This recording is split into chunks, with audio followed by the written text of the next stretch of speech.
So for this project, I will be using 2 of the bags of bamboo rings from Dollar Tree, but I'm only going to be using 3 of the 4 rings. I will be using the 2 larger rings and then 1 of the smaller rings. So you can put the smaller ring aside and use that for a future project.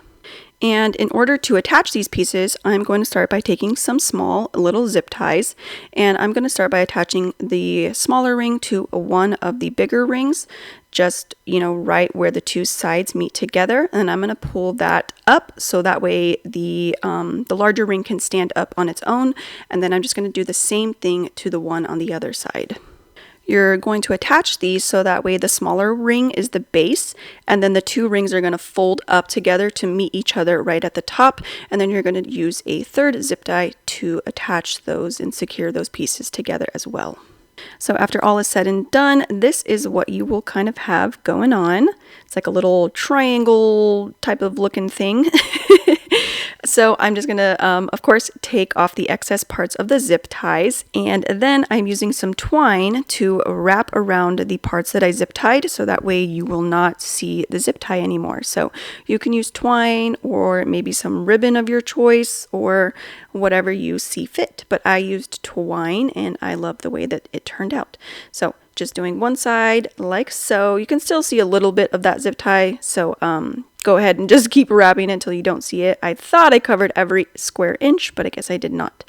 So next I will be taking this round, really hard piece of cardboard. I saved this from a frozen pizza that I had, and I was like, this is a really good piece of cardboard. I'm going to save it, and it turns out to be handy, that's for sure. So I'm just taking my little bamboo ring thing that I made, and I'm just going to draw the circle at the bottom so that way I can cut that piece of cardboard to fit directly on the bottom. So once I had the little circle mapped out, I just took a razor blade and just cut around the edge all the way through. So now I have a smaller circle that's going to fit perfectly at the bottom. After that, I am using the E6000 hot glue combo, and I'm just making a couple of dots using the E6000, leaving space for the hot glue so that way they don't kind of mesh together to take away the other's properties, because the hot glue is going to cool faster, and then the E6000 is going to give you like a longer lasting hold. So we want them each to be able to do what they're supposed to do, so don't mix them together. And after that, here is kind of what we got going on. We got a nice base so that we can put some stuff on, and then we got our little tops that are together so we can start decorating those. I just picked out some of my, favorite picks from Dollar Tree or Hobby Lobby, wherever you have picks from that you want to use in the color scheme that you also want to use. You can do any color of your choice. I just kind of stuck to maybe like a neutral type of theme. I got the white, some glittery stuff going on, some silver, and then I also used some of the faux berry picks that I had as well, and I really love how everything kind of came together with like the light colors, and then you have that like pop of red in there. Chef's kiss, love it. Also added some faux pine cones, and this is how that top turned out. You definitely want to make sure that you're going like the direction that the rings go as well. So you kind of want to make it like droop down and follow the directions of the rings. My next step was to take some Mod Podge and a brush, and I'm just going to start brushing that Mod Podge onto the base of my little centerpiece that I'm making. And then I took some faux snow from Dollar Tree and just sprinkled that on so that way the whole base was covered.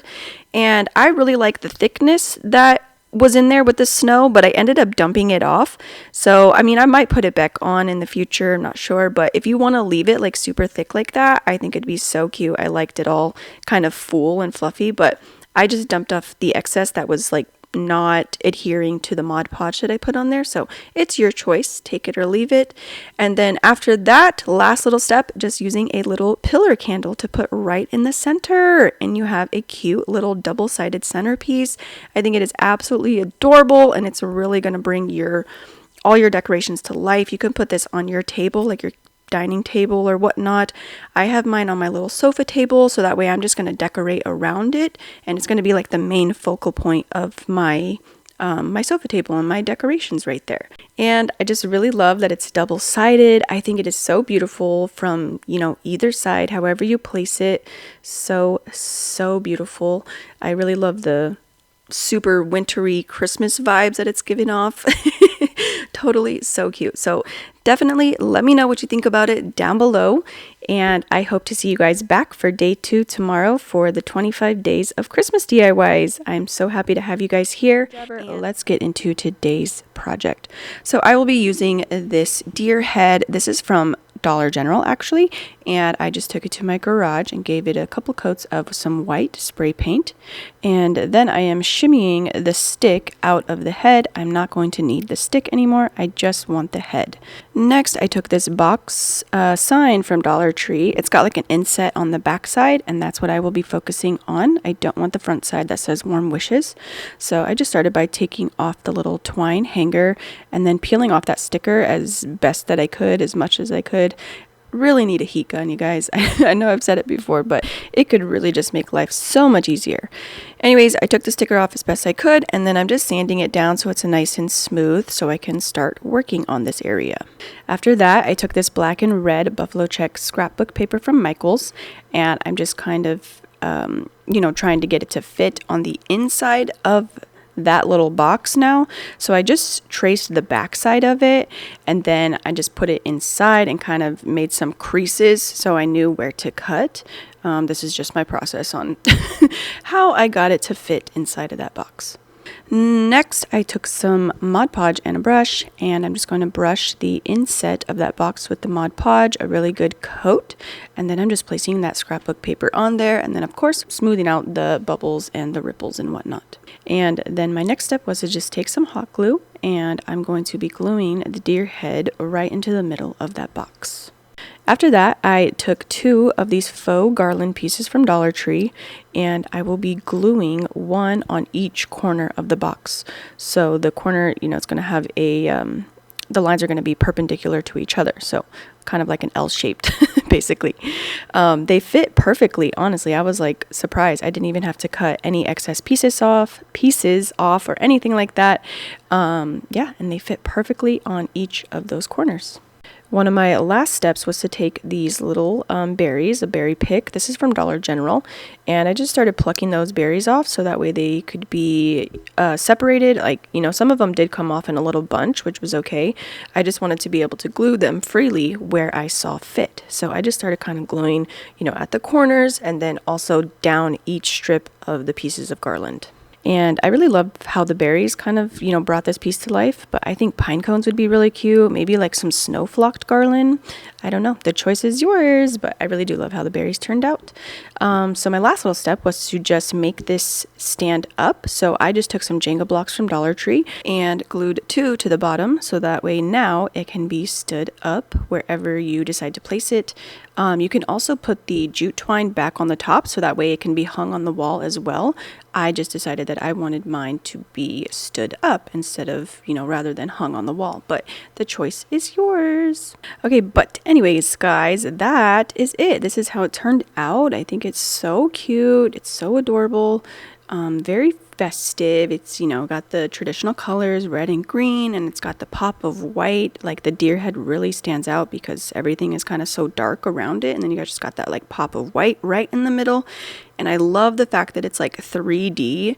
It's almost like, if you have a deer head that's like coming out of the wall or whatnot, like, I don't know, it totally gives that effect. I love the shadow box effect. So hopefully you guys like it too. Also, for this one, I'm using this little Love Lives Here sign. It's kind of got like a heart and it's like an inset. So it's like a 3D type of looking picture frame. And I just started by popping out the back so that way I can start working on each of the pieces separately. First, I am taking, thought I showed you guys, but I didn't. This is a black and white buffalo check scrapbook paper from Michael's. And I'm just going to start by placing the front of that frame down on the paper and then start making my cuts so that way it fits perfectly on the front of that sign. And of course, I also made sure to cut out the heart shape as well so that way we can still see inside of that box. And now you can see what the scrapbook paper actually looks like. Next, taking some Mod Podge and a brush, and I'm going to brush on a good layer on top of the frame and then just place that scrapbook paper right there on top, and making sure to smooth out bubbles and ripples and such. And then next I needed to cover the sides as well, so I'm basically doing the same thing like I did with the front. I'm just placing it down so that way I can make my cuts that are nice and even to the sizes of the sides. I did one strip and then I used that strip to just place onto the paper and then cut 4 even strips. And then of course some more Mod Podge on each of those sides and placing those pieces down into place. Well, once I had all 4 sides covered, it was time to work on the back of that little shadow box type of thing.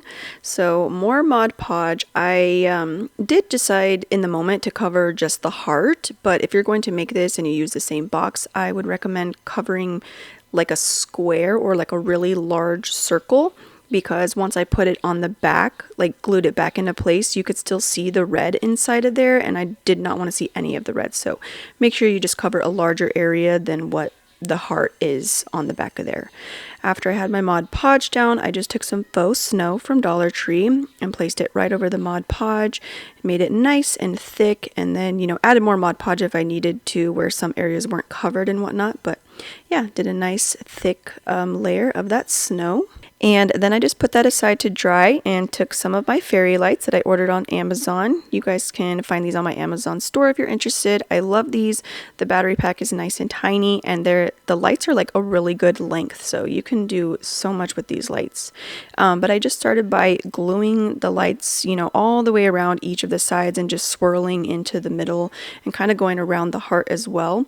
I did glue the battery pack in, which I do not recommend if you're going to make this. It just makes things so hard. So keep that battery pack loose so that way you can just kind of grab it from the middle of the heart when you want to turn it on or off, or if you need to change its batteries. Definitely learn from my mistake.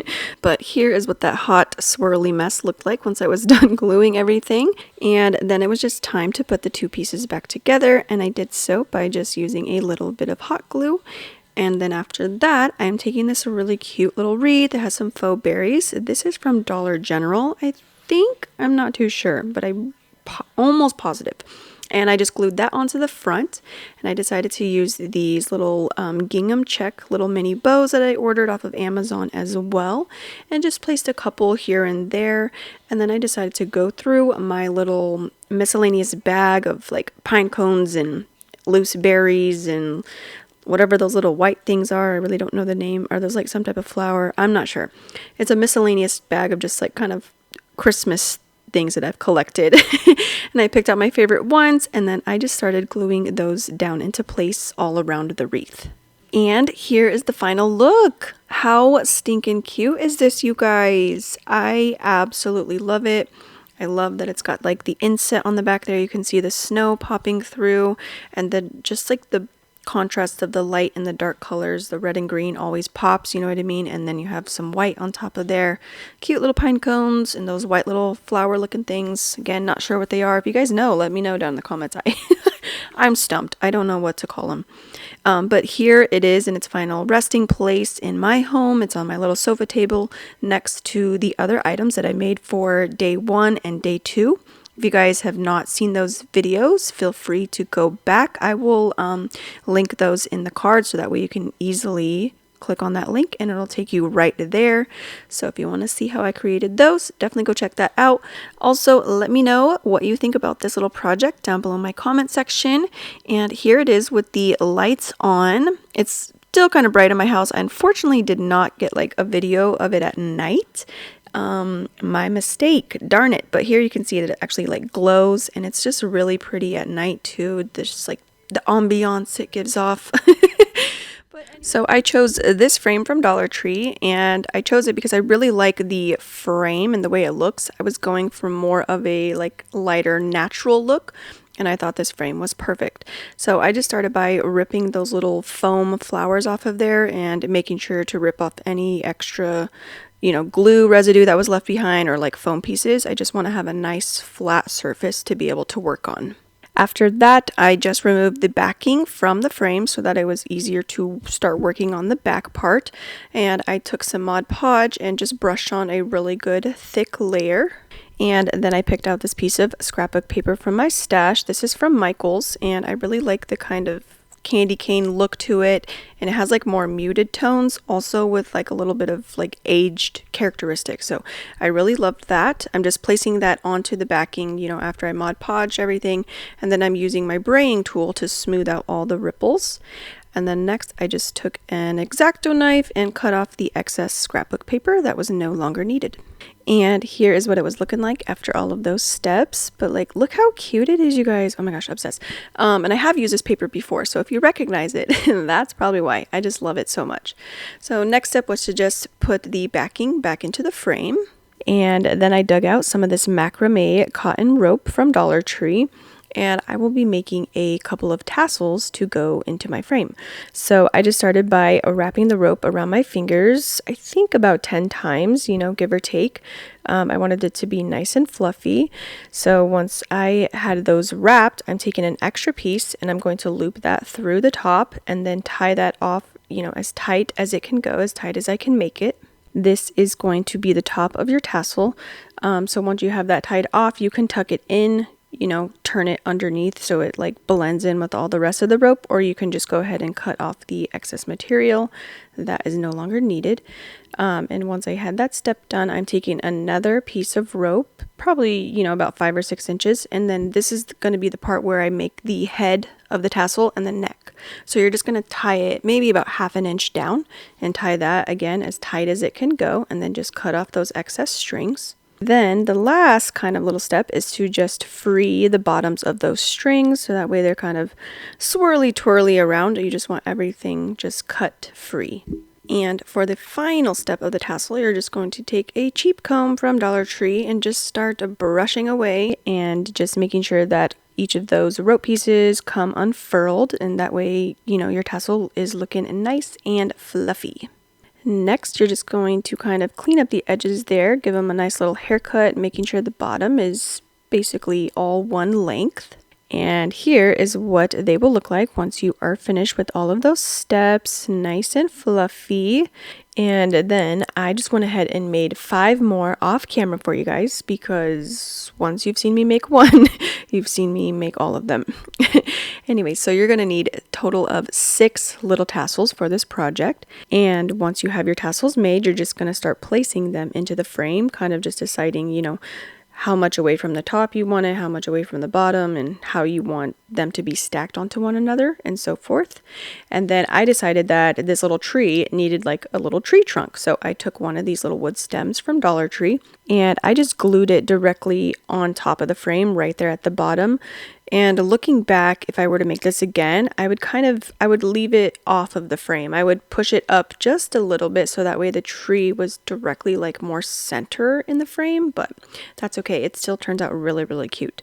So once I had the little stem down into place, then I was able to glue my tassels down into place as well.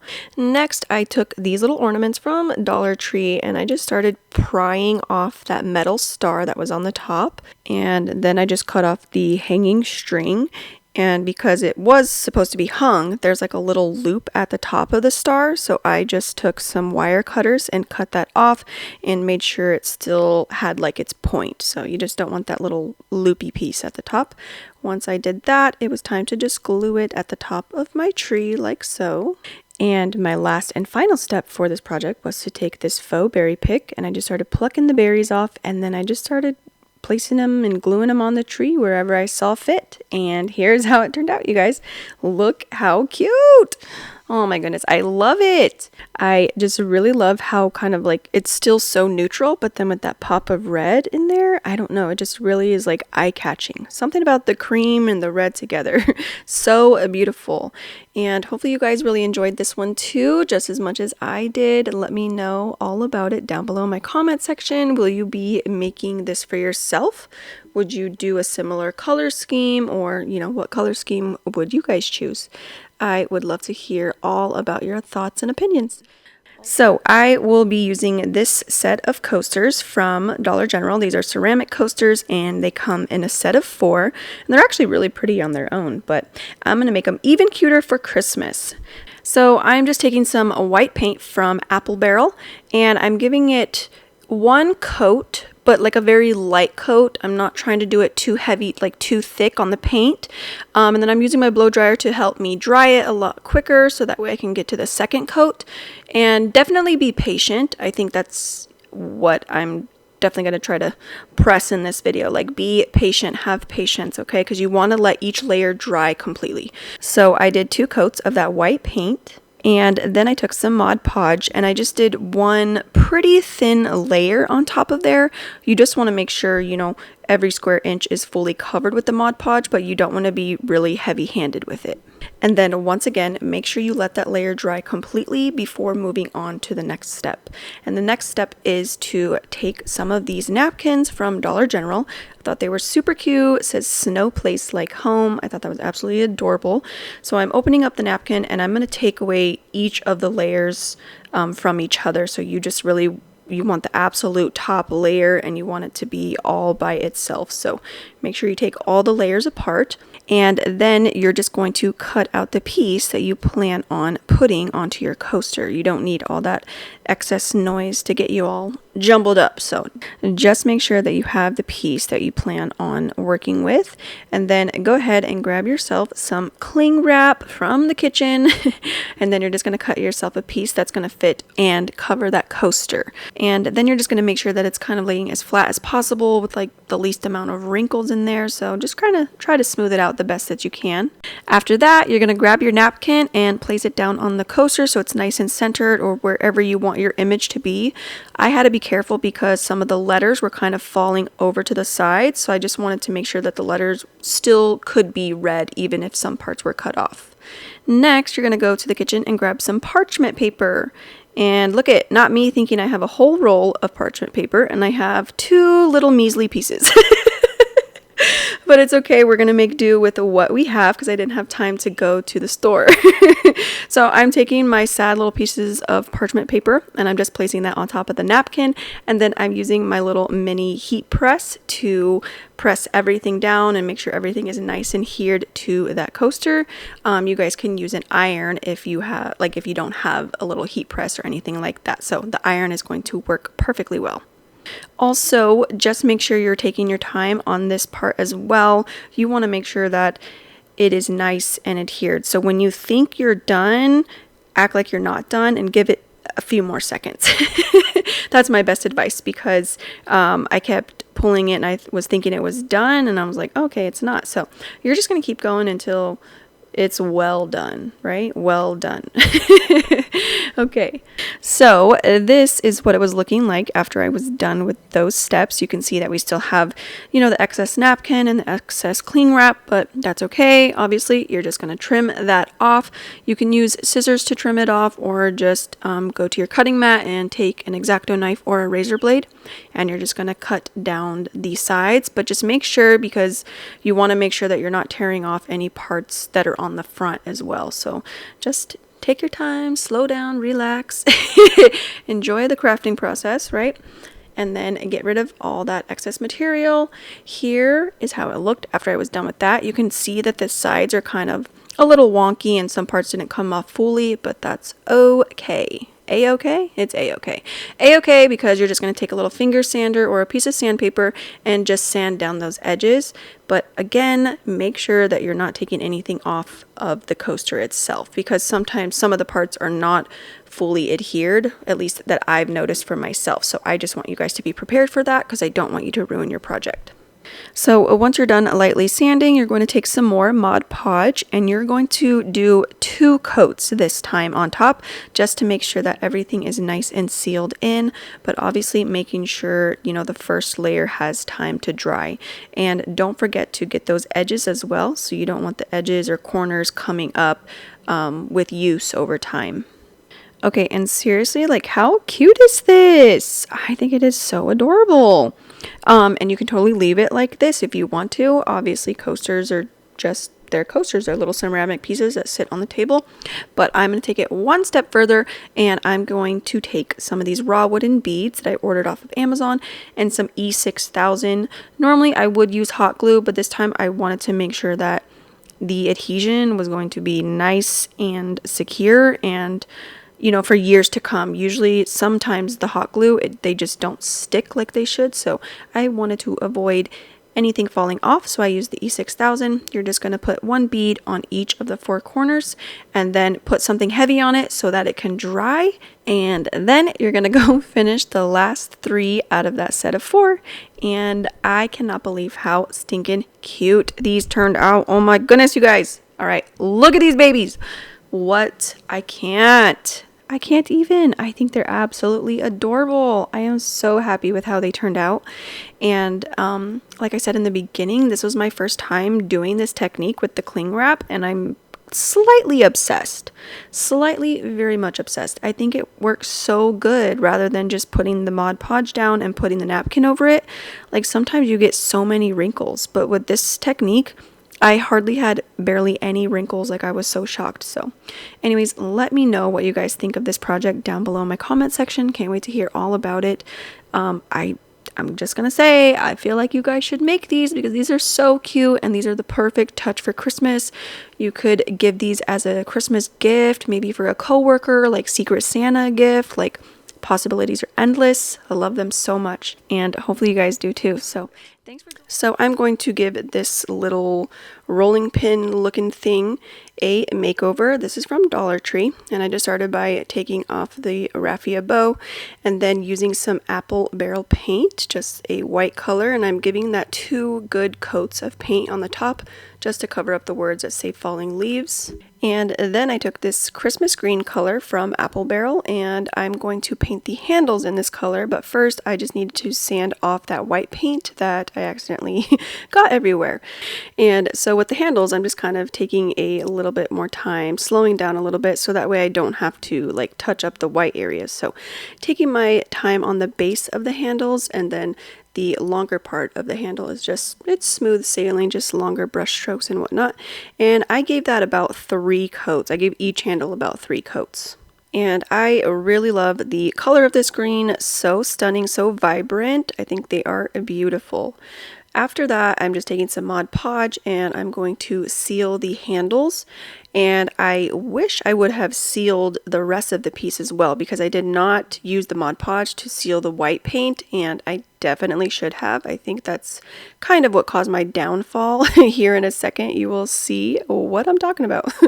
So after that, I decided to use these like peel and stick vinyl pieces. These are from the Target Dollar Spot, and I got these like 2 years ago, so I don't know if the stickiness is kind of just worn off or what. Like, I don't know if they were just not super sticky to begin with, but they definitely don't work out for me.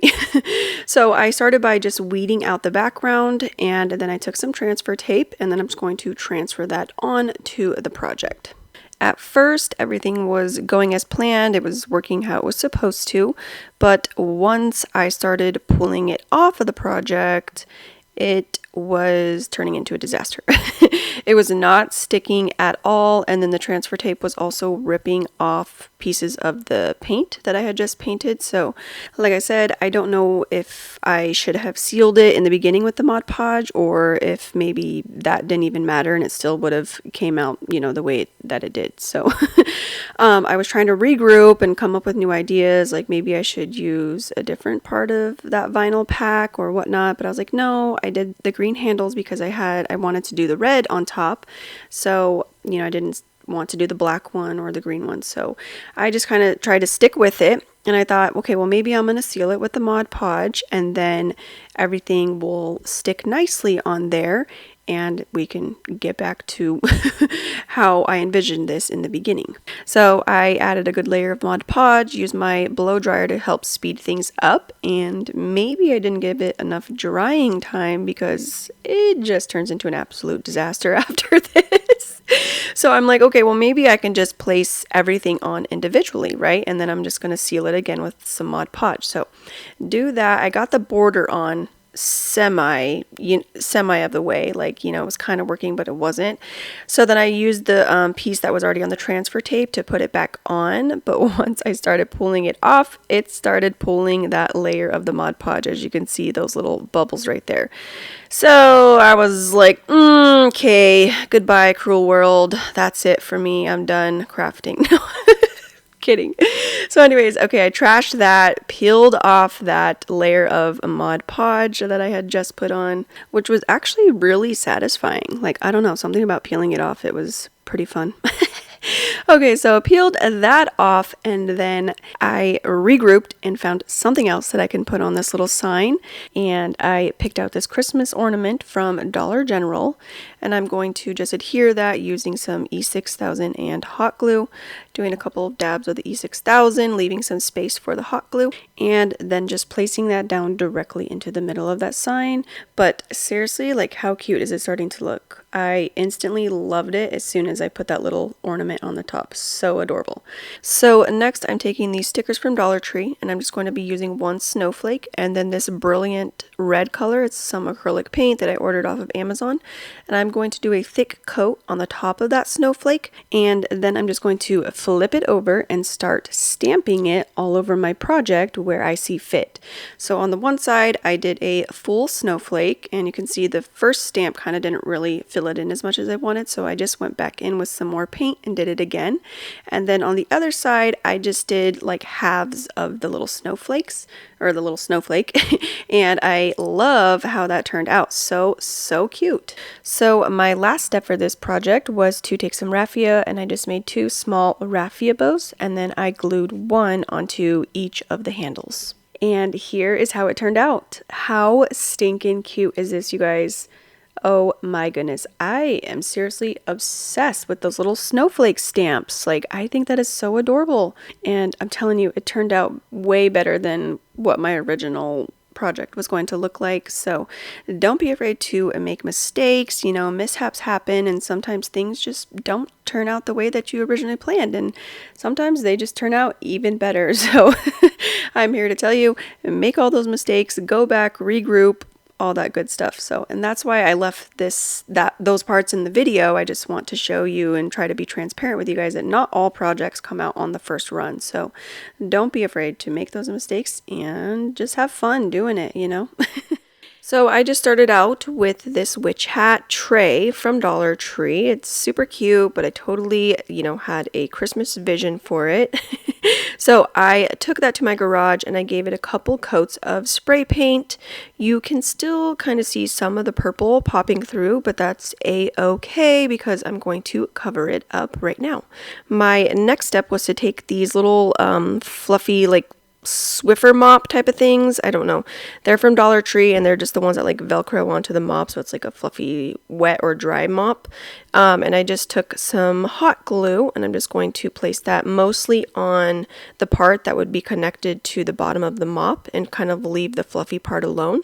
And then I just started wrapping it from the base of that cone, and I just started wrapping it all the way around, trying to keep it, nice and tight as I possibly could to make it all the way around that cone.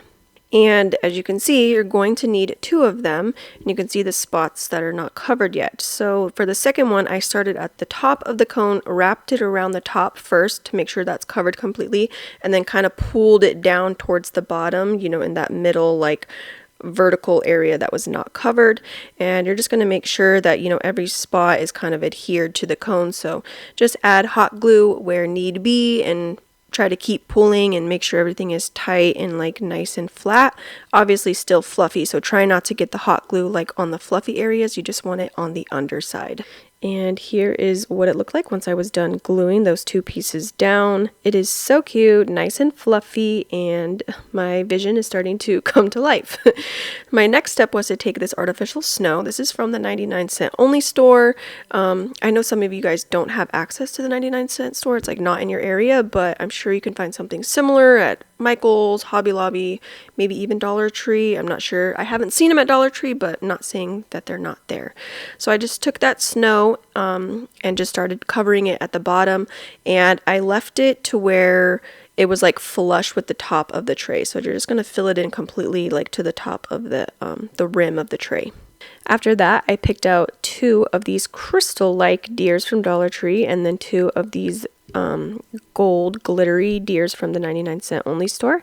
And then I'm just going to be using some hot glue to place these down into the tray, like in between the snow. So just move the snow out of the way so that way the snow doesn't get stuck to the bottom of the feet and cause it not to adhere itself to the bottom of that tray. So glue it down and then just, you know, maneuver your little snow back into place and tuck it where it needs to go. And then of course I just did that to all 4 of them, but I made sure to kind of like alternate them. So I did the gold one and then the clear one, gold one, clear one. You guys could totally do all the same color if you want to. I just decided to alternate them and I thought it looked really, really pretty. Next, I am taking 2 of these fairy lights from Amazon. Sorry, I ordered those off of Amazon. And I just started by placing the battery pack, you know, underneath the loose snow. And that way I can wrap the fairy lights starting at the base of the tree and then wrap them all the way towards the top. And then for the second set of fairy lights, I just started on the opposite side. So I tucked the battery pack in, you know, between 2 of the other deer. And then I just started wrapping from the base to the top. So that way the 2 fairy lights don't overlap with one another. Next, I just used 4 of these white bottle brush trees from Dollar Tree, and again using some hot glue, and I'm just placing them in between each of the deer. And here is how it was looking once I was done with all of those steps. How cute! It has really come to life. Love it so much. And I mean, you can totally stop right there if you wanted to, but I'm going to take it a few steps further. I took this faux little berry pick from Dollar Tree, and they're like a white pearly color. I thought it was really, really pretty and just added an extra characteristic to this little project. So I plucked all of those off of the stem, so that way it was just easier to place each of the berries one by one all the way around that little faux fluffy Christmas tree. And then for my last and final step, I took 2 of these wooden sticker stars from Dollar Tree. I just plucked off the sticker part though, and then I used some hot glue to glue them back to one another, so that way from each side you can still see the gold part. And then again, just using a little bit more hot glue and gluing that star right to the top of my tree. And here's how it turned out. Look at how cute this is, you guys. Oh my goodness. This is with some of my kitchen lights on, so it's not pitch black yet, but I'll show you what it looks like in pure darkness because I still just think it's so stunning. So beautiful. I love the lights on the tree, and I just love that like white, you know, solid, snowy, Christmassy look. I just love it. And then you got the little accents, like touches of gold here and there. So beautiful. And here is what it looks like when it was pitch black in my house. Like, look how much it is lit up. I love it. Also, any Harry Potter fans in the house, because those clear deer like totally remind me of the Patronus from Harry Potter. Like, I don't know, I'm obsessed. I love Harry Potter, so anything to do with Harry Potter, I'm all for it. But anyways, back to how stunning and beautiful it is. I love the way it glows and like how the light shines through those clear deer. Love it. Chef's kiss. And look at it in the light. Oh my gosh, I'm just at a loss for words. It's so stunning, so gorgeous. I just love the white and like the gold accents, you know, here and there. Just everything just came together so nicely, so beautifully, and I just couldn't be more happy with how it turned out. At first, I was going to use like little miniatures in there, but then they were like kind of getting lost into the loose snow, and they were just so tiny compared to the scale of this little tray. So I had to regroup and come up with something else, and I just love how it turned out. So cute. Have I mentioned that I love it? I'm just kidding. I think I mentioned that like 5 times at least. But anyways, hopefully you guys, you know, enjoyed this as much as I did, and definitely leave some comments down below. Let me know what you think. So for this project, I'm using this frame from Dollar Tree. And I really liked the frame as is, so I'm going to leave the frame alone, but I'm going to start by removing the back from the frame. And then I am taking this gift bag from Dollar Tree. I thought it was so cute and so colorful and very kid-friendly, so I just started by cutting the front part away from the rest of the bag. And just look how cute it is on its own. I love it. It's got like a 3D look to it too, so I really like that. Next, I'm taking some Mod Podge and I'm just going to add a really good layer onto the backing so that way I can just place down the gift bag part right on top of there, and then just, you know, pressing out any bubbles and wrinkles and whatnot, and just making sure that it's nice and adhered to the back part of that frame. After that, I just took my cutting mat and a razor blade and cut away the excess parts so that way it's, you know, it fits perfectly onto the back of the frame. And then I'm just going to put the two pieces back together. Next, I took two of these wooden snowflake stickers from Dollar Tree, and I just started by prying off the sticker part off of the back, and then I took some white paint from Apple Barrel and just giving each of those one really good coat of paint.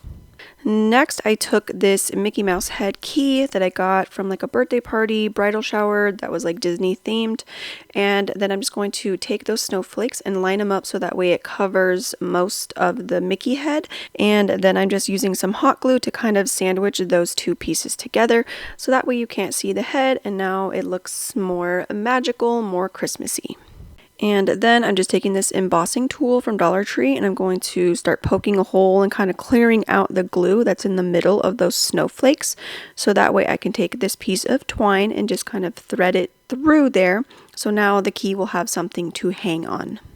Next, I am just taking some hot glue and adding a little strip right at the top of the key, and I'm going to do this on both sides so that way the twine stays kind of stationary and it's not going to like move around, because I just want it to hang from the top, but sometimes it was getting stuck on the sides of the snowflake and I didn't like that personally, so I just glued them down into place. And after that, I took some wooden beads that are from Amazon and I just strung 3 of those onto the jute twine, and I just really love the way that it made the key look. I think it is so cute. Next, I just decided that I wanted the twine to blend into the snowflake, so I just used a little bit more of that white Apple Barrel paint. I then picked out this brown cardstock tag. This is from Michael's, I want to say. And then I went to my Cricut machine in Design Space and I just printed out this cute little saying that says Santa's Magic Key. And this is the part that is just really going to complete the look that I'm going for. I think it is so cute. And so I did the same thing with the key. I just strung on some wooden beads at the top. And then originally I was going to keep the jute twine that was, you know, strung at the top there with the clothespins, but I just couldn't get the key and the tag to like hang how I wanted it to, so I just ended up taking it off, and then I used some more jute twine to tie the key and the tag together, and then, you know, topped it off with just a little small jute bow at the top. And after, I took out this sticky adhesive type of thing. I don't know what you call these little sticky dots. So I took one of these and then I'm going to use that to adhere the key and the tag to the top of the frame. And I do kind of put it like right on top of the frame, but later on I kind of changed my mind and I don't really like that, so I just like tucked it off of the frame because I thought it looked a little bit better. And then I used a half of the little sticky dots to make sure that the snowflake key was going to stay into place as well, and that was it. Here is how it turned out. How much do we love it? I think it is so adorable. It's so fun and just so magical for the kids. Like if you don't have like a fireplace or a chimney, you know how Santa's going to get in. Well, he's going to use his little magic key at the front door. So you can hang this on your front door, you know, with a wreath hanger or whatnot, and I think it'll be so fun. You know, maybe they'll wake up and the key is going to be gone in the morning because he used it to get inside the house and leave presents, and I just think that'll be so fun for the kids. I hope they love it, and thank you guys so much for coming back for day 8. Hopefully you guys have seen the previous videos, the previous day's crafts that I have been doing every single day. So I'm going to start by using this craft fabric from Dollar Tree. This is going to be the base of our pillow, and I'm just going to open that up and then go grab my mini Cricut heat press, and then I'm just going to start smoothing out all the folds and like the ripples in there so that way I have a nice flat surface to work on. And I didn't smooth out the entire thing. I only smoothed out the part that I was going to be focusing on, which is that like right side there from the top to bottom. So next I just took my cutting mat and a straight edge and then my rotary cutting tool from Dollar Tree, and I just cut about 6 inches in width off of that right side. and that is the part I'm going to be focusing on.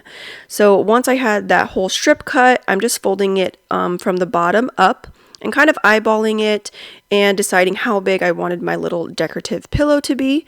And it's probably about 6 inches, I'd say, by maybe 5.5 or so, give or take. Just kind of eyeball it, you know, depending on how big or small you would like yours to be. So once I was happy with the size that it was going to be, I just again took my straight edge and then the rotary cutting tool and then cut off that excess material. And once I was done with that, I took my little mini heat press again, and then I just kind of made a nice crisp line at the bottom there, so that way it just helps, you know, me to know where the halfway mark is for my pillow. And then after that, I just set that aside and I grabbed some of the wooden beads from Amazon and then some jute twine. And I'm going to just string on some of those beads until I was happy with the length. And you can use whatever size beads you want. I think the smaller ones kind of look a little bit better. But again, just do what your heart desires and what you think looks best. Once I had my beads strung on, it was time to glue the pillow. And so you're just going to glue from the bottom up, so just on that halfway mark on each of the sides, the left and the right side, leaving the top open. So now I'm going to be eyeballing the string, like where I want the placement to be. Did I want it to go from corner to corner, or do I want it to be more kind of inset a little bit? And I decided that I wanted it to be glued about half, or not half an inch, but an inch in from each side. So I'm just taking my glue gun and gluing, 1 inch in from the left side, 1 inch in from the right side, and giving that glue time to cool down and adhere to the material. Once it was nice and cool, I'm going to fold the pillow right side out, making sure that I'm pushing out each of the corners and stuff, so that way it kind of starts to take form in the shape of like what a pillow should look like. Next, I'm gluing the two top pieces, the part that is still open. I'm going to glue the piece down onto itself and not to the other half of the material. So I'm just doing a strip of glue and then folding it down onto itself. So that way when you glue the rest of the pieces together, it's going to look cohesive, to the whole pillow, how you folded it right side out. It's going to have that like folded in look. And I'm just doing that to both of the sides. This is what it will look like once you're done with that. So then you can see you just put the strip of glue on one side and smash them together, and it's going to look cohesive and just like the rest of the pillow. Next, it was time to fluff this baby up. So I am taking a Dollar Tree pillow. My daughter was using this and it ended up getting a really big hole in it. So I just put it, in the craft stash. So I'm just taking out the fluff from there and starting to stuff this pillow nice and full. Just making sure to push it down into the corners so that way, it can be nice and as fluffy as possible. So once it was stuffed, I am taking my string of beads and just deciding if the bead length is good or if it's too long, too short. And I decided that mine was too long, so I took some of the beads off. And once I was happy with the length, I just tied 2 knots at each of the ends, so that way the beads on the string can be nice and taut, so they won't, be sliding around everywhere. And I cut most of the excess string off the ends, but I did leave some, so that way it'll help me when I glue them into the pillow right now. So I'm just adding a little dab of hot glue at the opened end of the pillow and making sure that the string is nice and secure before I move on. I want to make sure that it's not going to slide right through or anything like that. So I glued both of the sides of the strings in, and then I'm just adding a strip of glue on those pieces that I had folded down on themselves and just smoothing them out to close up that pillow, and it will look something similar to this when you are done with all of those steps. And I mean, how cute is it turning out? Like, it's so adorable. I love it. Anyways, next step, I went to my Cricut machine and printed out this little sign that says Santa Stop Here. I thought that was absolutely adorable, and I printed this out with iron-on vinyl. You could probably use permanent vinyl if that's all you have, but I decided to use my iron-on vinyl. So just placed it down, center of the pillow, and then using my little mini Cricut heat press to adhere that onto the pillow.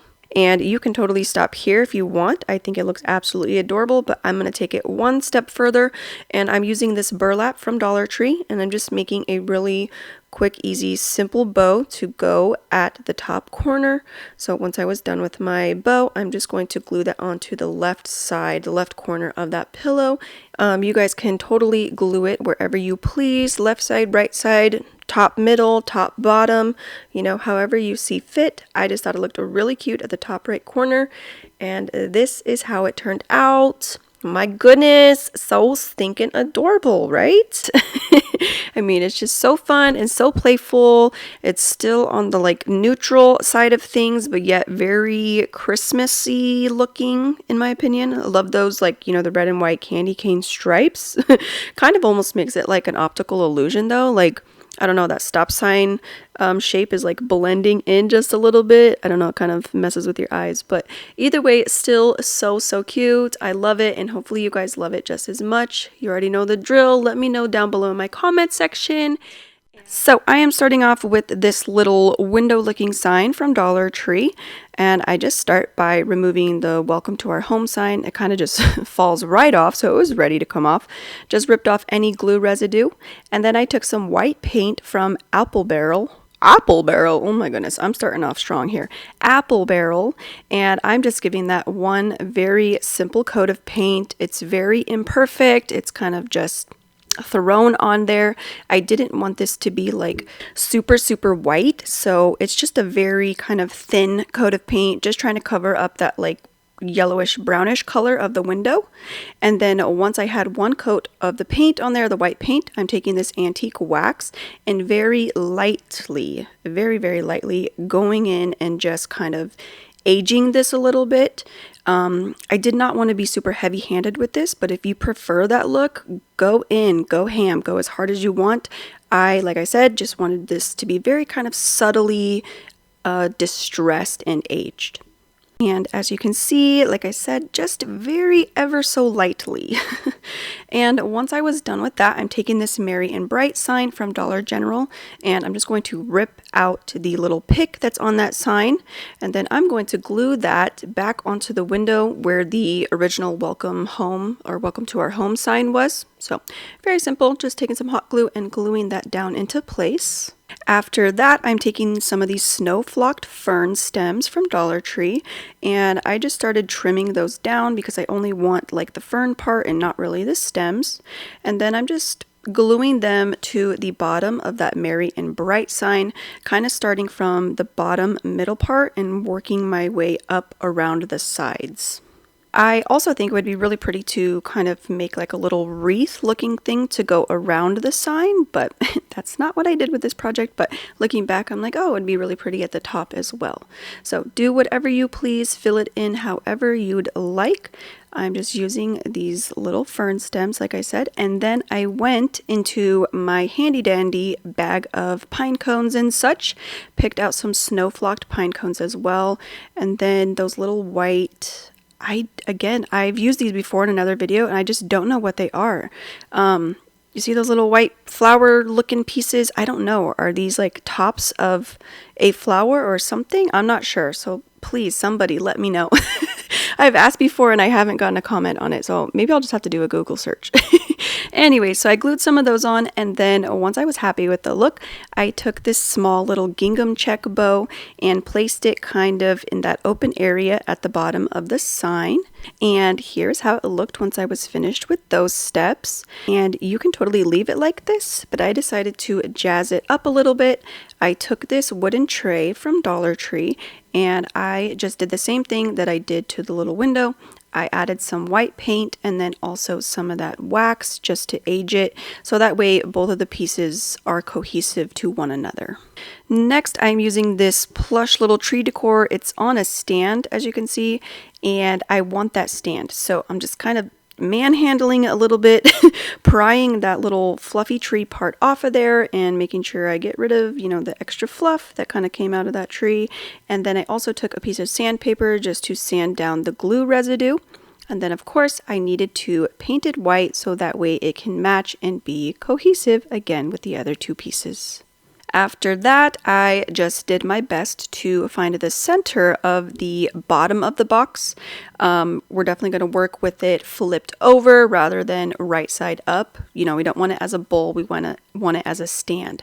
So I did my best to find the center, and then I went to my drill bits and found one that is about the same size as that dowel that the stand is on.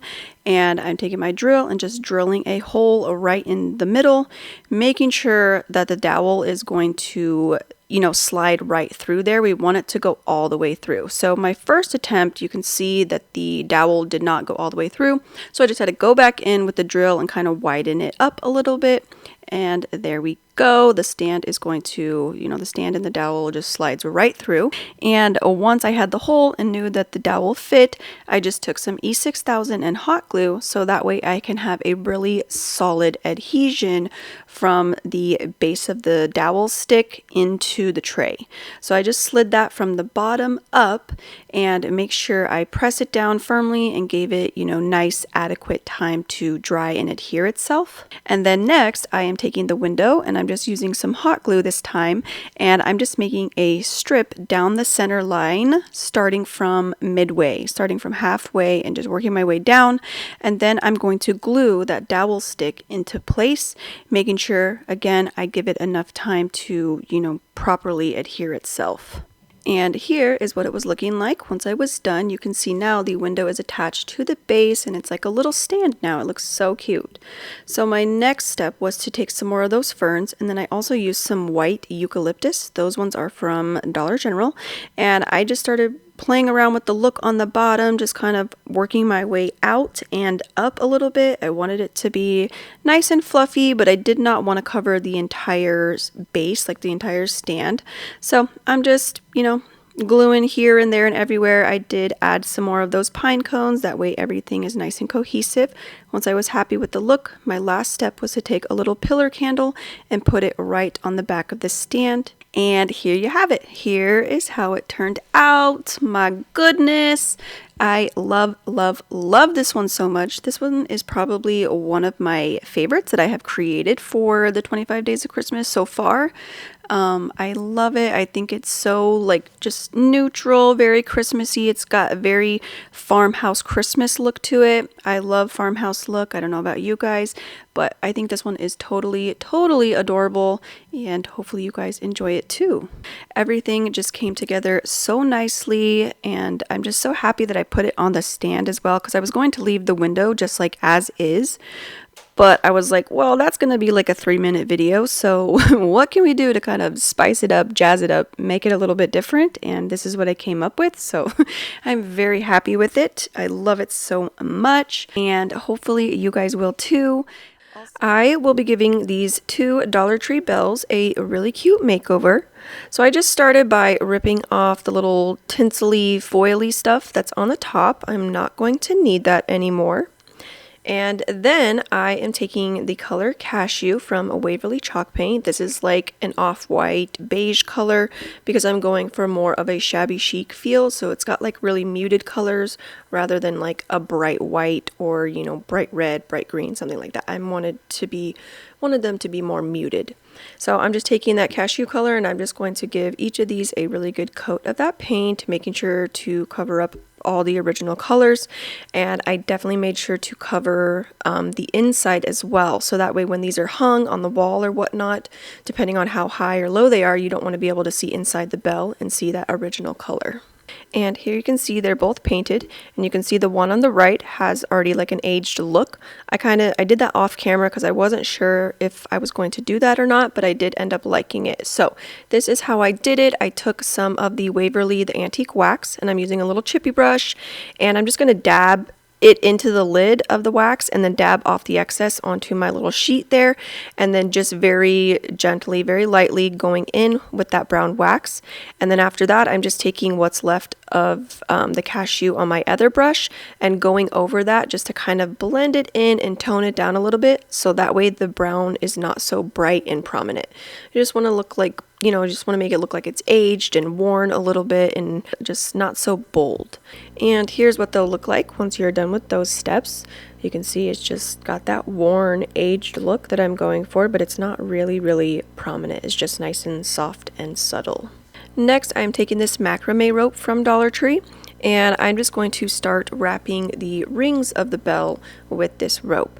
I just thought it would look really pretty with, having the ring different than the bell itself. So just add a little hot glue at the base of the ring, and then just start wrapping and wrapping and wrapping and wrapping some more all the way around until the ring is completely covered. And once I got to the little part where it has like a little loop there at the ring, I just went ahead and snapped that right off and just kept on working. So I did not want to have like a big lump into the ring, like instead of wrapping it around that lump, it was easier just to break it right off. And here's what the ring looks like once it's all wrapped. I think it's adorable, really adds character to those bells. So next, I wanted these bells to be hung together, but I did not want them to be hung level with one another. Kind of wanted them to be offset. So I just glued the rings together to make, one higher than the other one. And right where I glued those rings together, I just took some more of that macrame rope to tie it around there, add a little bit more hot glue so that way it was really stable and I didn't have to worry about the rings, coming apart from one another. After that, it was time to spice these bells up a little bit, so I just took this ribbon from the 99-cent only store. It's like a checkered ribbon, but it has muted red and green colors on there, and then also has like a beige color. Thought it would fit right in with the look of these bells that I was going for. So I just made two really simple, quick and easy bows to go on the top of those bells. And I really feel like the ribbon just really brought this project to life. I think it is so cute. So next step of spicing these bells up, I just picked out some greenery picks from an assortment of places, Dollar Tree, Dollar General, and the 99-cent only store. And I just started placing those on the top of the bells wherever I saw fit. And I just kept doing that until I was happy with the look. After that, I took these door hangers from the 99-cent only store. They have these really cute bells at the bottom.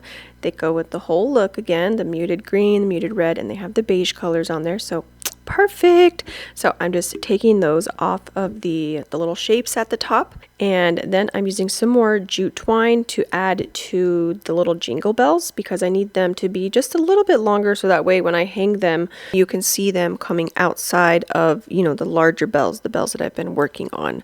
So just needed to add some length there, and then as you can see the bells have holes in the top there, so that's where I'm going to be stringing my jute twine through. And then I'm just going to pull that through and kind of eyeball it and see where the length is on the jingle bells, making sure it's okay and they're not too short, not too long, all that jazz. And then once I'm happy with the length, I am just tying those off, adding a little bit of hot glue, and then cutting off the excess jute twine. And I did that to both sets of bells. And that was it for this project. Here is how they turned out. Oh my goodness! How sweet are these? They're so adorable. Love them so much. Love the shabby chic look that they've got going on. The muted colors, those like the bow at the top and the greenery. They just really make this project come to life. And then you just have the really cute jingle bells coming out from the bottom that match and tie everything together. Love it. So cute. I think everything came together so nicely. Love them so much, and hopefully you guys do too. So let me know all about it down below in my comment section.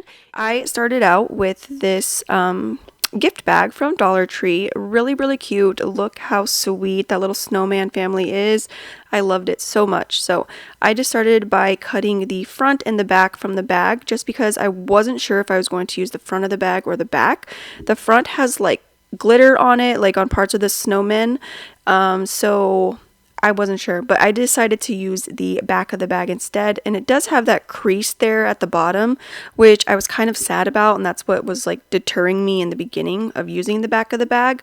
But the front has the glitter on it, and I didn't want the glitter, so anyways, it's fine. You can't even tell at the end of the project once it's all finished. So I just removed the hanger and then cut off that top flap, and then I took this 11 by 14 inch flat canvas from Dollar Tree. And then I took some Mod Podge and a brush, and I just coated the back of that gift bag really good with the Mod Podge. And then I'm just placing it directly into the center, well, as best I could, into the center of that canvas. And then, of course, I am just smoothing everything down. It was all soggy and stuff, so that's why I decided to, start to roll up. So just make sure you just press everything nice and firmly and get all the ripples and bubbles out. And then I took my cutting mat and a razor blade and then a straight edge like ruler so I can get some nice clean cuts. And I did, put this in the center because originally I was kind of I had a different idea in mind, but I changed my mind, so now I needed to cut off the excess parts of that canvas. So when you apply yours, you can line yours up like with the top and then the left side, or the top and the right side, so you have two clean cuts already. But I didn't do that, so now I just needed to cut off the excess parts. And these really do come off fairly easy. You'll probably make maybe 4, 5, 6-ish cuts depending on how heavy you're cutting the canvas. But yeah, it's a couple cuts and then they just pop right off. After that, I am making a new frame for this little snowman family.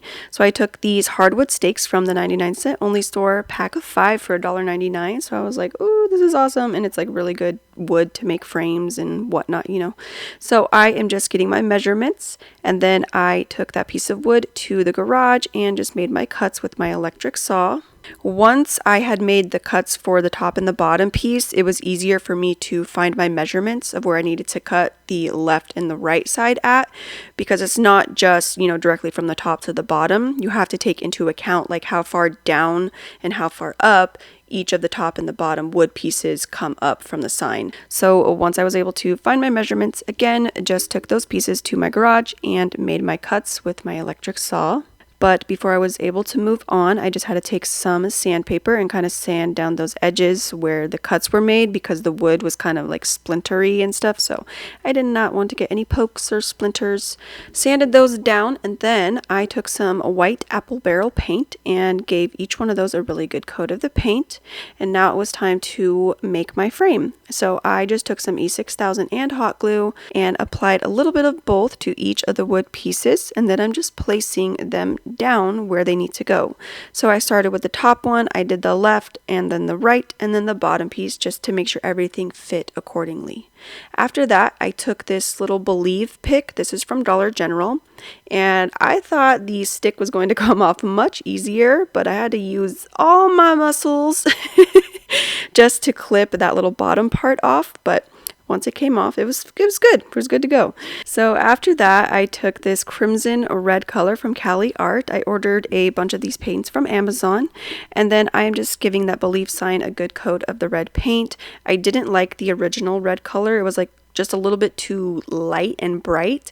I wanted a darker red so that way it matched the color of the scarves that were on the little snowmen. So once it was done being painted and dried, I just took some hot glue and applied it to the bottom right corner of that picture. And then my last little step was to take this leftover little picture frame stand, and I'm applying it onto the back of there, so that way now this picture is going to stand up. And here you have it. Here is how it turned out. So adorable. That little snowman family is just so sweet, and they look so happy and jolly. I just love it so much. When I saw this bag, I was like, oh, I know I have to do a project with this for sure. So, and I love the way this one turned out. Like I said in the beginning, it's really simple, quick, and easy to do. But I mean, sometimes simple, quick, and easy are just some of the best projects. So hopefully you guys really enjoyed this one, and will let me know what you think about it down below in my comment section. So I started out with this dowel rod from Walmart. It's just a little bit too long, so I took it to my garage and used my electric saw and cut it about halfway down. After that, I took this unfinished wooden tray from Dollar Tree, and then I went and just found a long nail and a hammer. And then I am taking a ruler and a pencil and I'm just drawing a line from corner to corner. So I'm just making an X on the back of the box so that way I can find my center point where those two lines, intersect each other. Next, I just made a hole from the back to the front using my hammer and nail because I need to know where the center is on the front, and it was really hard to get those straight lines on the inset of that little tray. So I just thought it would be easier to find the center point on the back and then pop that nail through to the front side, and then I can flip it over and now start hammering from the inset of that tray to the back of the tray. And once I was able to find the center on the front, I was able to line the dowel up so to make sure that the nail was going to be centered in the dowel as well, because I don't want it to be off-centered, because if so, the nail is going to start popping out the side and it's going to split that dowel in half.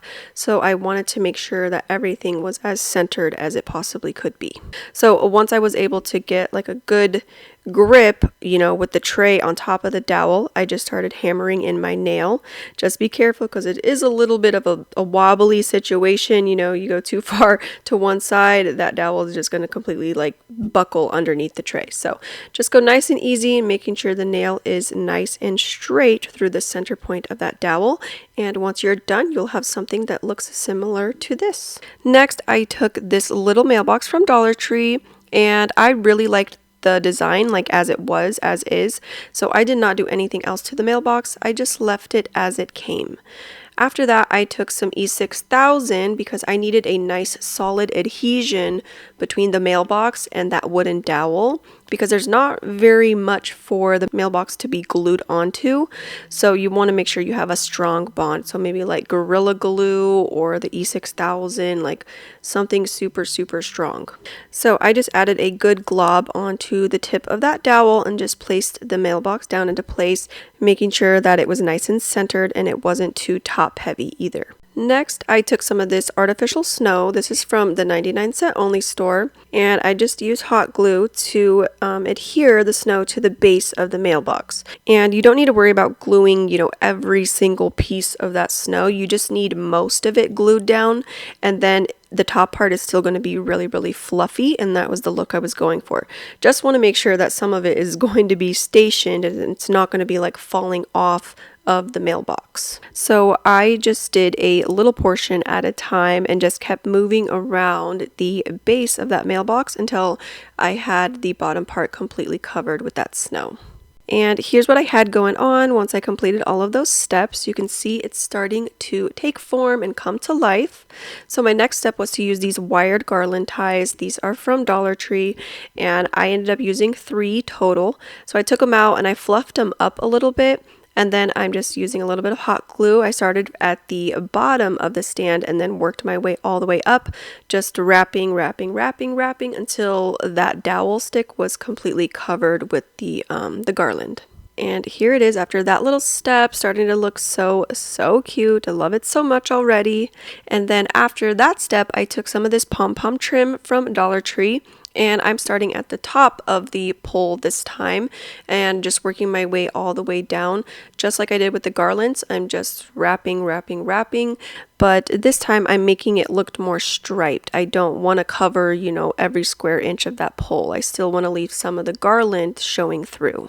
Once I was done with that step, I took some of these foam dice from Dollar Tree and some of my wrapping paper for this year. And I know it's a little plain Jane, don't come for me. It's really cute once you spice it up with some cute ribbon and bows and whatnot. So, but you can totally use the Dollar Tree craft paper, or it's package paper or something like that, the stuff that comes in Amazon boxes. But anyways, I'm just using this brown wrapping paper and I'm just wrapping those dice as if they were presents.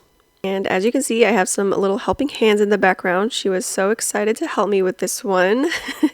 And so once I was done wrapping the dice with the paper, I just took some jute twine and I made a cute little bow to go on the outside to make these look like they were actual little, little presents. And I ended up doing all 4 of the dice. I thought I was going to use 4 for this project, but I only end up using 3 of the dice. So once I was done making the presents, I just started gluing them into the mailbox, into and onto the mailbox. So I glued 2 inside of the mailbox, and I kind of did them like catty corner to one another, so that way it kind of looks like they're just tumbling out of the mailbox. That was the look that I was going for. And here is a better visual of what I was just describing. So you can see they're just kind of like, you know, tilted onto one another, and they look like they're just tumbling out of the mailbox. So like I said, into and onto, so I glued 2 into the mailbox, and then I glued 1 onto the mailbox base. I was going to do 2 and kind of again like catty corner them from one another, but I didn't really like the way that it looked, and it was looking too like busy, and the presents were a little too bulky. So if you can make some that are like different sizes and they're not all the same size, I think it would look so cute with like a couple of smaller presents next to all of the larger ones, so down at the base and then also in the mailbox. So if you guys are able to make different sizes, I totally would. Okay, so my last and final step was to take some more of that snow, and I just kind of filled in some of the empty spaces that were in the mailbox, and here is how it turned out. Oh my goodness, guys, what are we thinking? How stinking cute, right? I think it is absolutely adorable. You know, it just looks like, oh, special delivery. Your packages, your presents have been delivered. And, you know, don't you agree with me? Like some cute little petite presents to go on top of that one next to the sides, and then also just kind of more overflowing out of the mailbox in different sizes. Oh, I think I might do that. I just need to find the right size boxes, you know, to make that, because I was having trouble trying to find boxes to even make in the first place. And I was like, oh yeah, the dice. But yeah, hopefully you guys enjoyed this one. So for this project, I took this oval shaped wooden plaque from Dollar Tree, and as you can see, my daughter has kind of colored on top of it, but that's okay because I was going to cover it up with some paint anyways. So I took this white paint from Apple Barrel, and I am just giving that a really good coat to cover the entire thing. I did need to do 2 coats on the top because it had that like waxy crayon substance, so it was harder to cover, but the sides covered in 1 coat. So I just covered that thing entirely. And then next I took these brass wreath rings from Dollar Tree, and I'm just going to be using the larger one.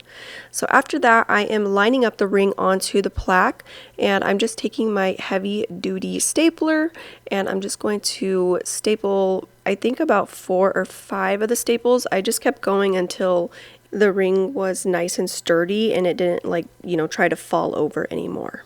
And I also took my hammer and just hammered those staples down into the plaque, like as far as I could go, just to make sure it was extra stabilized.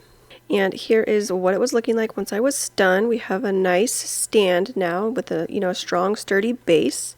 So after that, I am taking this little Santa Christmas ornament. This is from Dollar General. I thought he was so stinking cute, so adorable, so I had to have him.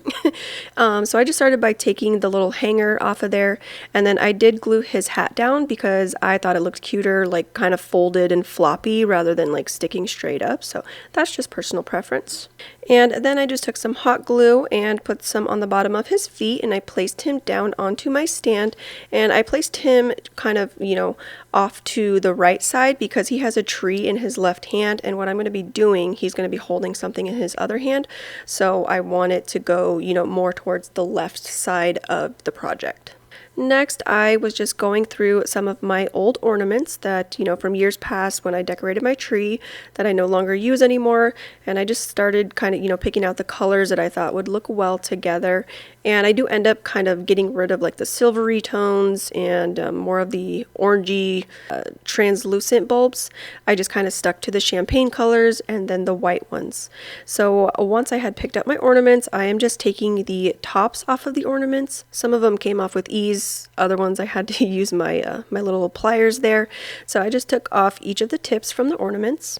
And here you can see the colors that I did end up going with. You can see I took out those silver ones, like I said, and kind of the more like bright gold color. I wanted like the deeper gold and like more champagne-y colors.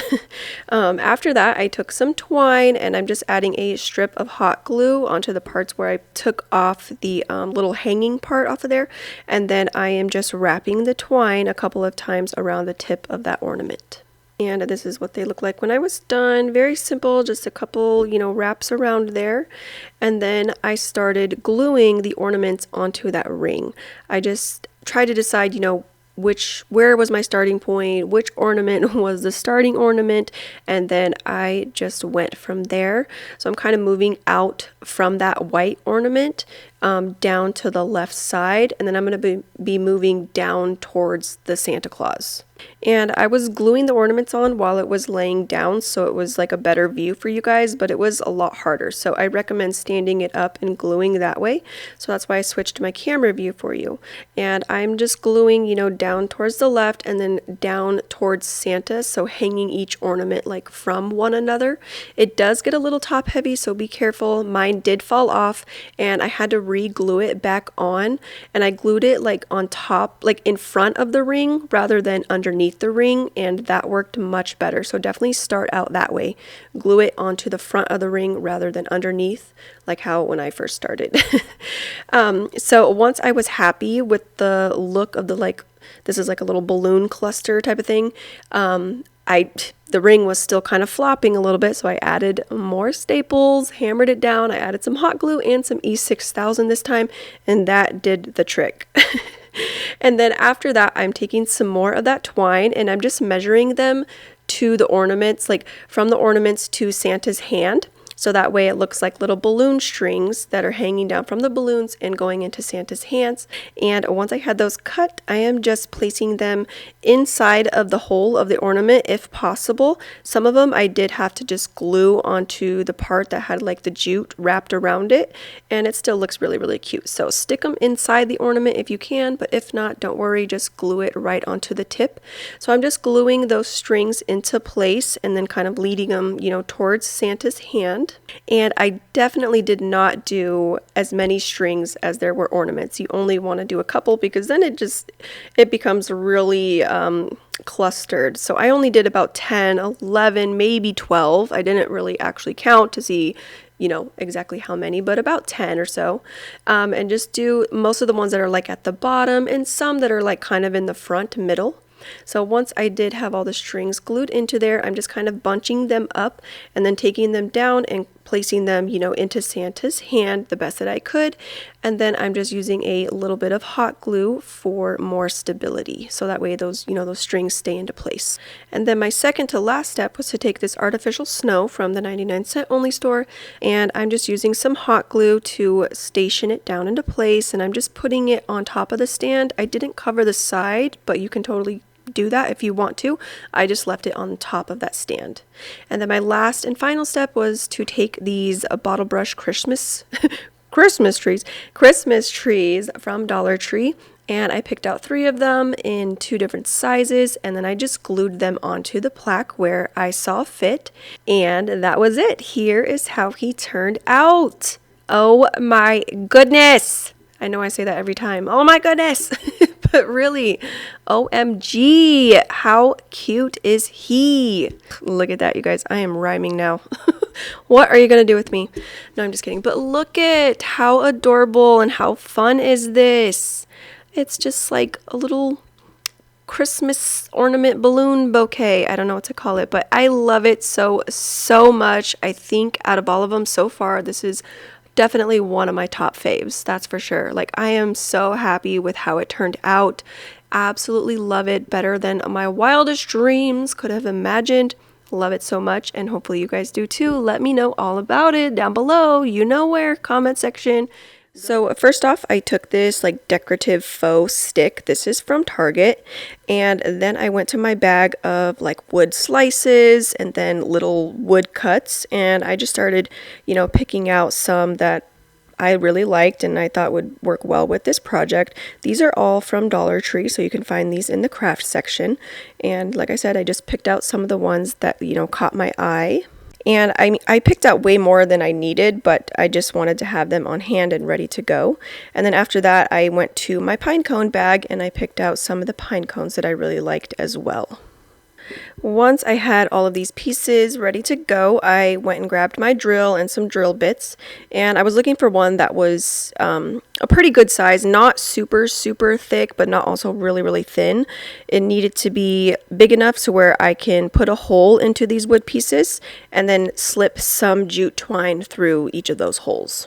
So once I found one that was the size that I was looking for, I just started drilling the holes into the centers of the wood slices. And here you can see just how big the holes are. Not too big, but not, too small. And I just did that to all of the rest of the wood slices and moved on to the sticks.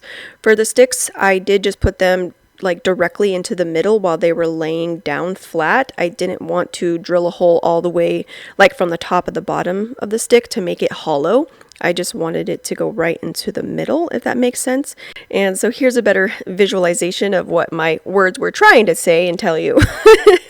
So after the sticks and the wood pieces were done, I grabbed some of these bells. These are from Dollar General. I almost said Dollar Tree, but these are from Dollar General. And I just started by placing each group of items down in front of me, so that way I was able to just pick and go as I pleased. So I'm just trying to play with things and just see how I want things to line up. I'm going to make some columns that go off of that larger stick. So like I started with like a wood slice and then a wood stick, and I'm like, oh, maybe I'll add a pine cone next, and then, oh, a bell. Well, no, I don't like the bell right there, so maybe I'll add a wood stick. So it's just like kind of playing with the look, and once I was happy with that, I moved on to the next column and so forth. Like, oh, this time I started with a pine cone and then a bell and a stick, and you know what I mean. And I just continued that process until I had 4 columns done. And there were 2 things that I wanted to make sure of. I did not want to have 2 of the same items next to each other. You can see that I have 2 of those wood slices next to each other, so I was like, oh yeah, I'm going to move that. So I added a stick and moved the slice down. And then 2, I wanted to make sure that I started the columns with one of the items from each of the 4 groups. So once I was happy with the look, I'm taking my jute twine from Dollar Tree and I'm just cutting 4 strands because I have 4 columns. I did cut them a little bit longer than they really needed to be, but I wanted to make sure I had them too long rather than too short, because then I'd have to cut a new strand, So I just started by stringing on the first column. I started by tying off the bell at the bottom. So I started at the bottom for all of these and then I worked my way up. I found that that was much easier than to work my way from top to bottom, but you can, do it however you please. So I started by tying on the bell, and then I am just stringing the jute twine, my goodness, through the stick. And then I was going to tie the pine cone, but I decided to just glue on each of the pine cones because I did not like the way that they hung when I wrapped them around the tops of the pine cones. So I just decided to glue those, and then I'm just moving on. So I'm going to string the jute through the stick, and then I'm going to string it through the wood slice and just kind of eyeball the placements of each of the pieces. I wanted them about 1.5 inches away from one another. So that's just how I did it. You can do them closer and you can add more, or you can have them further apart, whatever your preference is. And then I just went ahead and did the rest of them off camera for you, but I strung them the exact same way. The wood slices that started at the bottom, I just tied a little knot there to keep them secure. So once I had each of the columns done, I am just gluing on the pine cones. So just put a little strip of glue onto the back of the pine cones and then placing them on top of the string. And I also did secure each of the pieces as well. So where I knew I wanted them on the string, I just moved them up, put a little dab of hot glue, and then slid them down back onto that string, so that way the glue would just go up inside of the holes that I made. And I just did that for each of the pieces on each of the columns. So once the strands were completed, it was time to attach them to that larger wood stick. And I just did so by taking my heavy duty stapler and just stapled those strands into place. And the staples are really secure, but I did just cut off the excess strands and then just added a little dab of hot glue for, extra stability, just in case they would slide through there. I did not want them to, fall off or anything like that. So just added a little extra hot glue. After that, I just decided that it was kind of missing something. I needed something to kind of like take it to the next level. So I decided to go find some greenery pieces that I really liked, and I'm just gluing them onto the front, just directly into the center of that stick. And then I also decided to add some faux berries and a pine cone, and I really thought that this was definitely what it was, missing. It just needed that like extra pop of color in there or something, just to kind of break up the monotony of like all the neutral colors, and I really like the way that that turned out. So my last step was to figure out how I wanted this to hang. Did I want to just glue a sawtooth hanger on the back and just have this stick with nothing like hanging above it? Or did I want to hang it from the jute twine? And I decided that I really liked it with the jute twine. So I'm just wrapping one of the sides about 4, 5, 6 times maybe. And then I'm just securing it with the hot glue. And then I'm kind of eyeballing the length, like how long did I want the hanger to be. Once I was happy with the length of it, I just tied off the other side and cut off the excess jute, added some hot glue, and voila! Here is the final look, and how cute!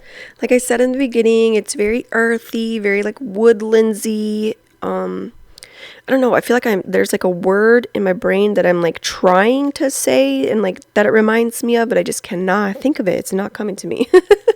But anyways, I think it is so cute, very natural looking, very like neutral Christmas. Like it's Christmassy, but not like super Christmassy in your face. It just has like a small touch of like Christmas vibes. Like, you get what I'm saying? Anyways, I hope you guys love this one just as much as I do.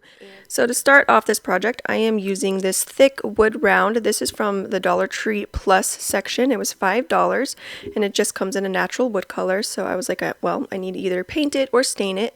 And I decided to do a dark stain on it.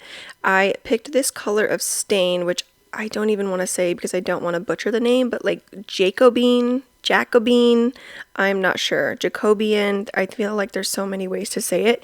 Either way, I used this color of the stain at first, and it just wasn't like dark enough for me for like what I had envisioned for this project. So I did go get some dark walnut stain from the garage, and I did like a really good layer of the dark walnut on top of this wood round, but after I had already put on the first layer of that Jacobine color, we're just gonna go with Jacobine, guys. I don't know that color. So I made sure to do the color first because I didn't want some spots to be like way darker than others because I didn't finish staining the wood round first. So I did the first layer with the first stain, and then I took that dark walnut. You can see it's really dark and it's super thick and wet, and it would not have dried quick enough. So I just took a rag and started wiping off some of the excess stain off of there, and it does lighten up a bit, but it was still a little bit darker than the first coat of stain that I did. So I was like, well, let's let it dry, and if it's not dark enough, I'll do a second coat. But once I had let it dry, I figured, it's perfect. It's fine just as is. So I just gave that about a day to dry because I was going to do this project yesterday, but I knew the stain wouldn't dry in time, so I just left it alone and came up with the other project that I did for day 15, and so now I'm doing this one for day 16. I know, blabbering today. So next I just took this vase from Dollar Tree, and I'm going to be gluing that onto the bottom of my round, but first I kind of need to find the center. So I just took a ruler and did 2 lines like perpendicular to one another, and tried to find the center as best as I could. It looked good to me, so just kind of eyeball it. I'm sure it's not perfect, but it's good enough for now. So I'm just taking E6000 and hot glue, and then I'm going to glue the vase to the bottom of that round. And then once I have it like positioned, I'm going to flip it over and just get eye level with it to make sure that, it's not too off-centered. You don't want it to be like more towards one side than the other. So just eyeball it, make sure it's centered as best you can. And then next I am taking some Mod Podge and a brush, and I'm just brushing on a good layer of the Mod Podge onto that vase, and I'm just going to cover that vase completely. Once it's covered, I am taking this faux snow from Dollar Tree and just sprinkling it all over it, until it is fully covered with that snow. Once it was covered, I'm just tapping off all the excess and loose snow that's going to fall off and just putting it aside and giving it time to dry. And then I grabbed this wooden nativity set. This is from Dollar General. Thought it was really, really cute and definitely perfect for this project, for what I had planned for it. This is the base that it comes with. Definitely not using that this time, so put that aside. You can save that for a future project. And I'm just going to start by taking some white apple barrel paint and painting each of these nativity pieces. But I'm doing like a very wishy-washy paint job. It's very just imperfect and kind of all over the place. I'm not giving it like a solid white coat of paint. I am kind of just like leaving some of the natural wood to show through a little bit. But make sure you do get inside all the nooks and crannies, and then you also want to paint the outsides as well and the back side too, because this is going to be like a 3D project. So whichever way you look at it, you want all sides to be painted. So I did that first one on camera for you, but I did the rest off camera just to save a little bit of time, but I did them the exact same way. And then next, it was time to place these onto our stand. So I'm just using the E6000 and hot glue combo again, and just deciding where I want these to be placed. I did start with the manger and baby Jesus because that's like the main part, but I glued this about 3/4 of the way back onto that round, so that way I had a lot of space in the front to place the others. And that's what I did. I just placed them where I saw fit. A majority in the front. I did put the camel in the back. I thought he was, perfect in the background, and everything else was good up in front. And then my last step was to take these fairy lights from Amazon, and I just started unraveling those and then just wadding them up, really just no rhyme or reason. Once they're all unraveled, just kind of grab them and bunch them, and then you're just gonna shove them up underneath that vase so we can just add, a little bit of a lighting element to this project.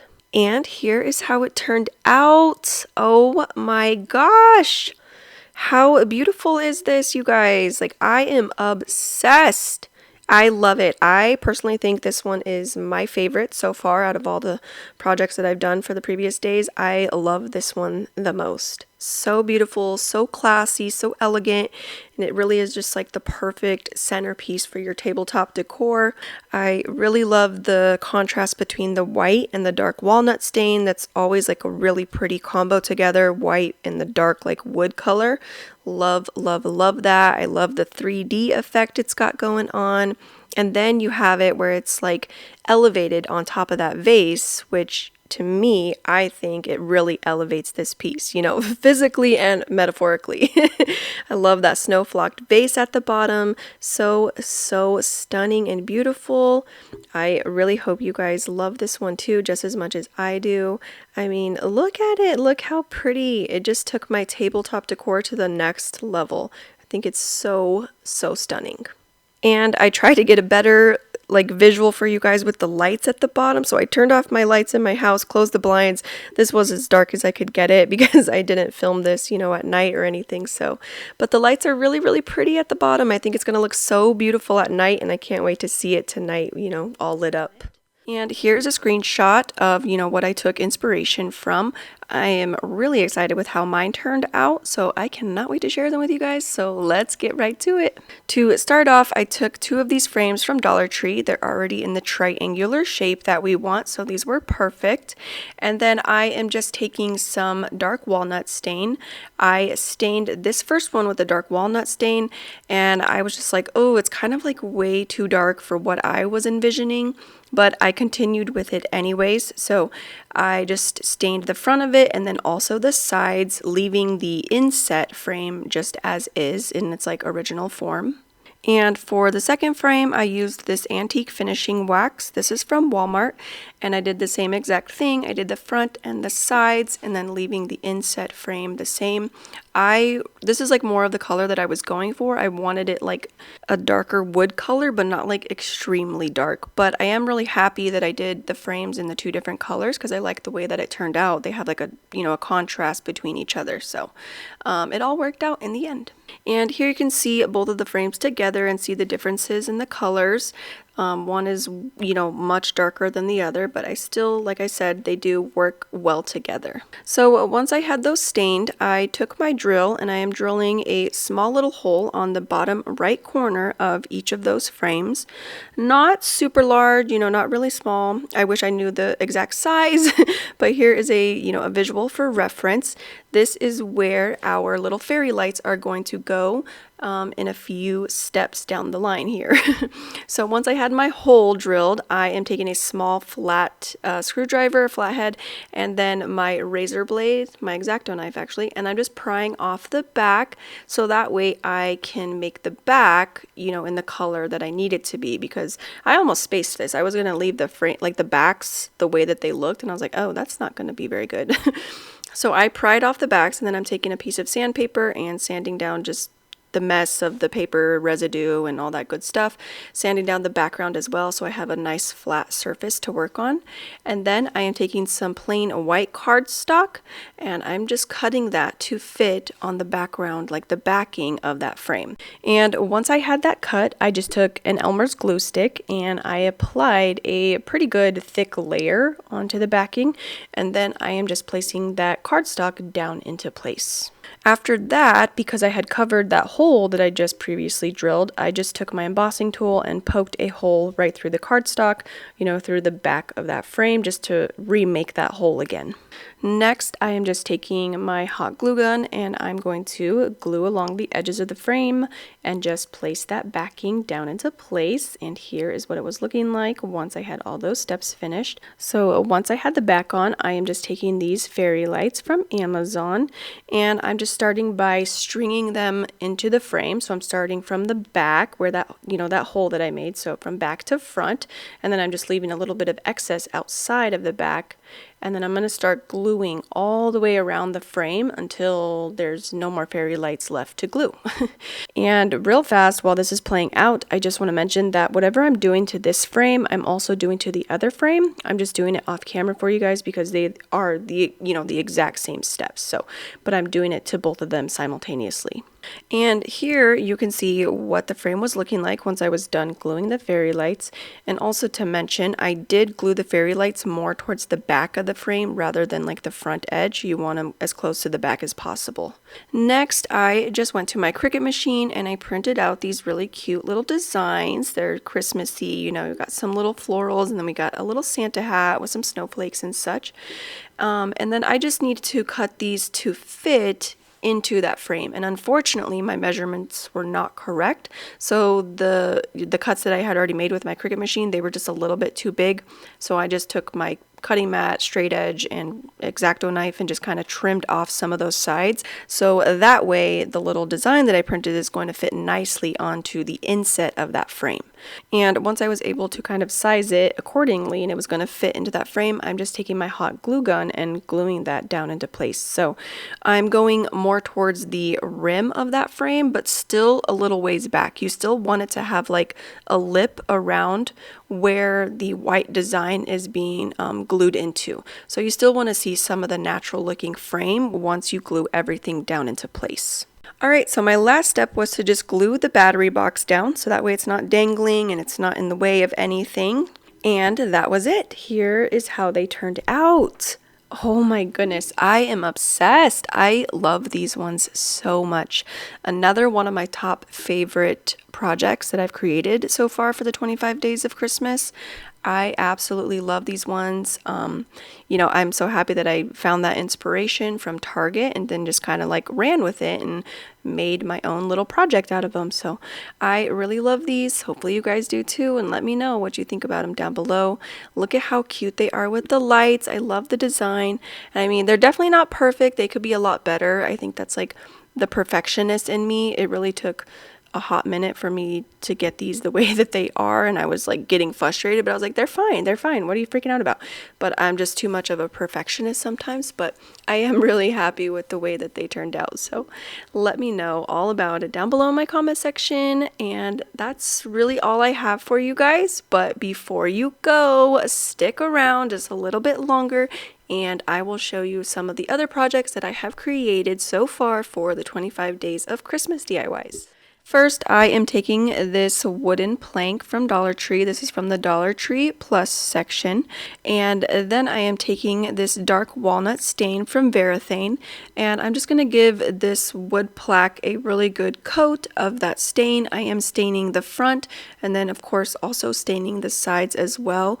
If you like to stain the back, to make sure everything is like, cohesive and looks one color, then go ahead and do that. I did not stain the back. It doesn't really bother me too much, but if it does for you, go ahead and stain every square inch. So once I was done coating everything, I just took a rag and I'm starting to wipe off all the excess stain. This is going to help it, dry quicker, and then it's also not going to be all like gooey and sticky. Next, I am taking some frog tape and I'm adding a strip closer to the top of this plaque, and then I'm also adding a strip towards the bottom of the plaque. No full measurements, I just did kind of what, however I saw fit. I am going to be working mostly into the middle, but I did want to paint some of these sections, so I just needed to tape them off first so that way I have nice, clean, crisp, straight lines. And I also used my Cricut scraper tool to really scrape that tape into the wood, so that way there's no chance of like the paint bleeding through. After that, I am taking this crimson color from Cali Art, and I'm just going to start painting each of those sections. Started with the bottom one, and I probably did about 4 coats, I would say. Unfortunately, with the stain on top of there, it already makes it dark, so I did have to do a couple of layers just to really get this like red color to show. So in the future, if I were to do this again, I would, kind of eyeball and map out where majority of my project was going to be, like where I was going to print the image or whatever, and then leave, stain that part and then leave the rest the natural wood color. So then that way it would allow the color to be more bright and bold once you put it on like the natural wood rather than like a stained piece of wood. So once I was done painting that bottom part, I thought maybe, okay, I'm going to add some green into this. So I just kind of, blocked off a smaller little strip there, and I started painting it green and whatnot, went through all the steps and the motions, and then I started painting the top red after I had let the green dry for a good amount of time, so I thought. But once I was done, with the 4 coats of red on the top part, once I pulled the tape back, it pulled off like almost the entire strip of green. So I was getting frustrated and I was trying to keep it, and I did go back and try to just like paint it without the tape and just use a straight edge to kind of fill in the gaps and stuff. But I didn't really end up liking the 2 colors together. I just thought it was going to be way more beautiful without the green strip. I do love the green, but I think I would like it much more on its own. So here, like I said, I did try to go in, with my straight edge and just fill in those lines and stuff, but ultimately I just decided against it, and I just went ahead and left it with, the solid red chunk at the bottom and then the solid red chunk at the top. And here is what it was looking like once I had, fixed everything, got rid of that green, added the red stripe. And then next I went to my Cricut machine and I printed out this design. I made this design on Canva, and I thought I was going to make shirts to, print and sell, but I didn't really get around to it this year, but I really loved the design. It says Merry Christmas, and it has a very prominent big giant cross in place of the T for Christmas. And then it has like a nativity scene at the bottom, and I just think it is so beautiful. So I loved it, and I definitely wanted to use it in one of my projects this year. So I thought this would be the perfect project. So I just lined that up into the center where I had that stained section, and then I'm just pulling back my transfer tape, trying to go as slow as possible and pressing everything into the wood as hard as I possibly can. But no matter what I was doing or trying, like, this part was so tedious and kind of frustrating, not gonna lie. It took me a solid like 15 minutes, maybe more, maybe 20, just to get the transfer tape off of the stencil and for the stencil to like stay in place. So maybe some of you guys have some insight as to why. Like, is it because I didn't maybe seal it with Mod Podge? Did I not let the wood dry long enough with the stain on there? I really just don't know. So once I finally got the stencil on there, I just took some matte white paint from Apple Barrel, and I am just going in and painting inside of the stencil. But because of the whole debacle in the beginning, I really just slowed down and took my time because I wanted to make sure that the paint wasn't going to bleed underneath the stencil. So every time I was going, into a different section, I just really pressed down the edges there to kind of seal it off so that way the paint, is not going to bleed.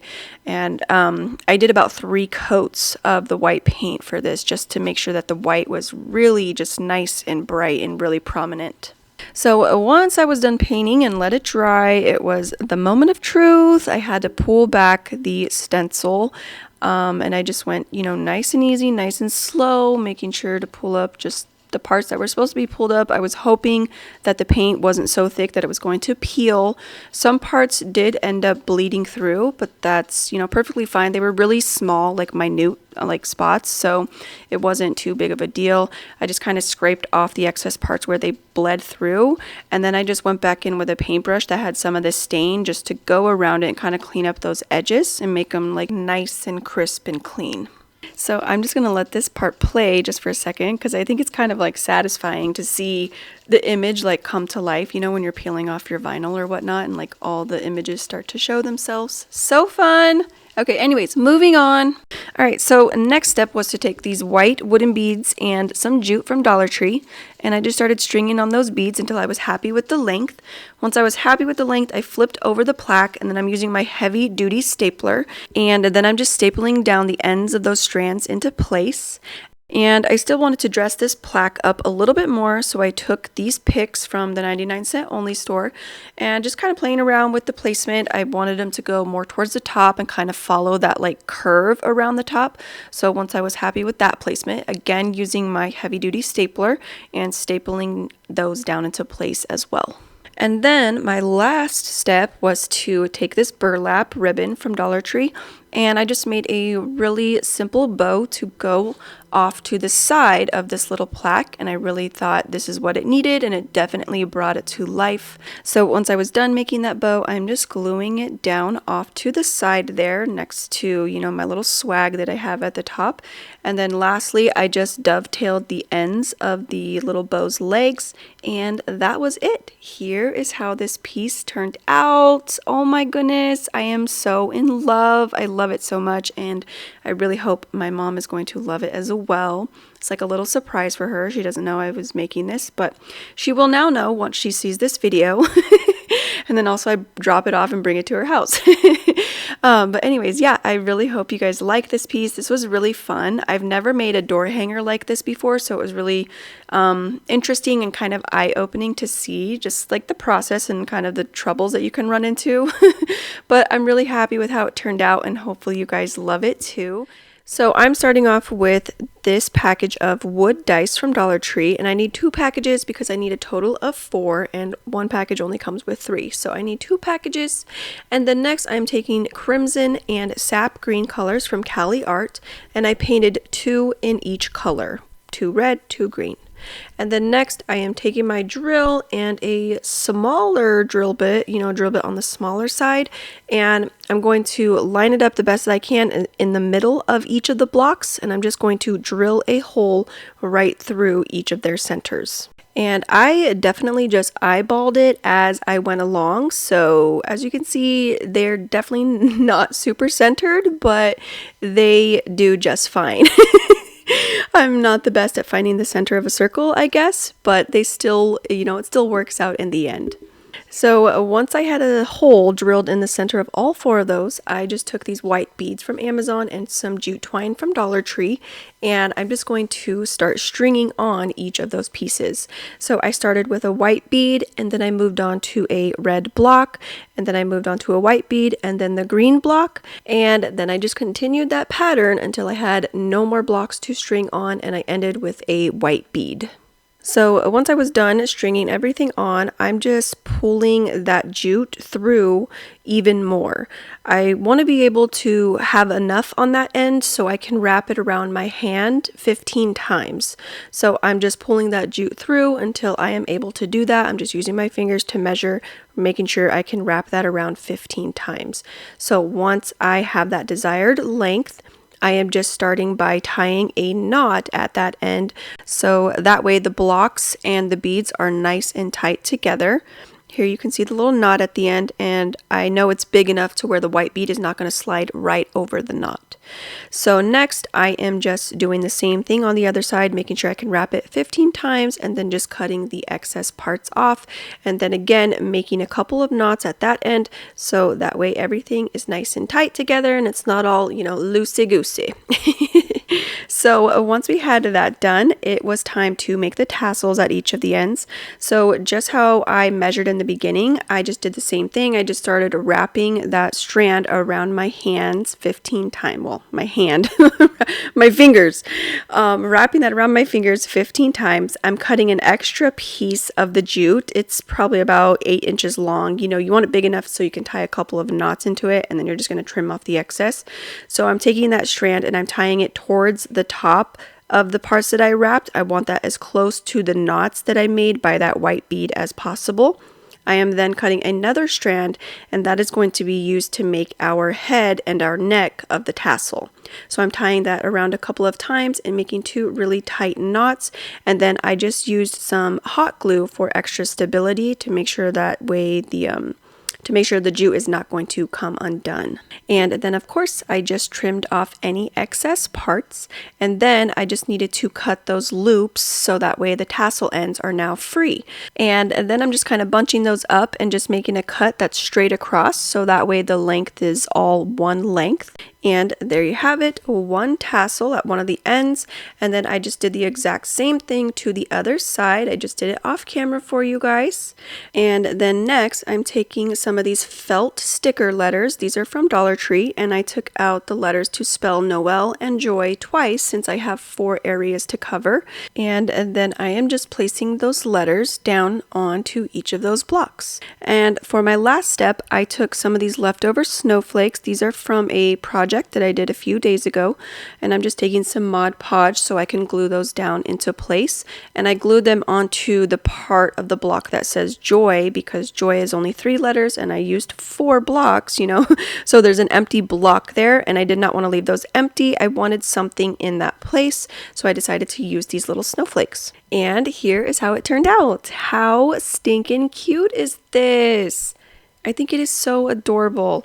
I really love the use of the traditional Christmas colors, red and green. I picked the red and green obviously because the stickers are white, and if you do a white background and the white sticker, you know, it's not really going to look so cute. So I probably could have painted the stickers, but I'm really glad that I decided to do, you know, go with red and green because I feel like it just turned out so cute. You could totally do like the stained like walnut background, and I actually did that for fall. So if some of you recognize this, it's kind of similar to the one I did during fall, and I was like, well, you know what? I should totally do a Christmas one. So I'm really happy that I did because I love the way that it turned out. So I just started by taking 2 of these strings of beads from Dollar Tree, and I started off by untying one of the sides on one of the strands and then untying the other strand on one of the sides as well. So that way I could tie both of these strings together to make one really long string of beads. And this is going to be my base for my garland now. Next, I took out the ornaments that I'll be using for this garland. These are all from Dollar General. So I have 3 Christmas trees, 2 snowflakes, and 2 of these like wooden blocks that have words on them. And I just started off by deciding how I wanted this little pattern to go. And since I have 3 of the trees, I figured, you know, one of the trees is going to be the center of the garland, and then the 2 trees will be at either end of the garland as well.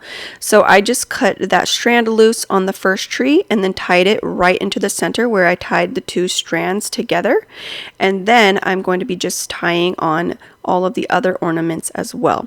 So I'm just cutting the strands loose, and then I'm using those, you know, the excess strands to tie onto the garland. Very simple and easy. It makes it so quick to do as well. So I just went around and tied on all the ornaments, but making sure that they were pretty evenly spaced out from one another. So I just made sure to find the center point of my garland where I, you know, started with the first Christmas tree, and then I'm like kind of folding those up towards folding each of the sections in half again. So that way you're going to do your first ornament in between half of there, your second ornament at the bottom where it kind of folds, that folded part, and then so forth, and continue that pattern. And I did the pattern with a Christmas tree, snowflake, and then the block, and then we have that center Christmas tree, then a snowflake, a block, and then ended with the third Christmas tree. Hopefully with the video and like, you know, this visual, you guys are kind of understanding what I'm trying to explain to you. Hopefully it all makes sense. So next step was to take this little ribbon. It's like a burlappy ribbon. This is actually from Temu, or maybe it's Temu. I'm not sure. A lot of people say Temu. I've heard the commercials say Temu now, so I don't know. Your guess is as good as mine. So it's from Temu, and I'm just going to start by cutting a couple of strips. I do cut 10 at first, but I only use 8 of the strips. So I cut one and I tied it onto the garland, and I kind of use that as like my base to go off of, you know, how long I need to cut the other ones. I just want them to all be basically the same length. So once I had those strands cut, it was time to tie them onto my garland. And so you just want the garland to be basically kind of like as symmetrical as possible, or like evenly scattered throughout the entire garland. So from the first end to the first ornament, halfway in between is where I tied the first ribbon, and then the second section, you know, between the first ornament and then the second ornament, halfway in between there is where I'm tying the second ribbon. And then I just continued the same process all throughout the entire garland until I had made it to the very end. Once I had those all tied on, I decided that I wanted to dovetail each of the little tails on the ribbons just for added, you know, extra character. Really not necessary, but I thought it was really cute. After that, I decided I wanted to add some pine cones, so I took some of these loose pine cones. They're like in their natural form. And then I also took this garland. Both of these pine cone bunches are from Dollar Tree, but this garland, I'm really focused on the wire that's on the garland. So I want this wire to add to my new set of pine cones. So I just started unraveling the garland on the wire and stuff, and then I'm just twisting until the pine cones pop off of there. And then I'm just kind of getting it to a certain length. I want enough of the wire to be able to add to my new pine cones. So once I was happy and felt like, okay, I have a good amount of the wire, cutting that off, and then I'm just going to start adding it onto my pine cones that I will be adding to the garland. And I'm adding these pine cones the same way that they did for the Dollar Tree garland.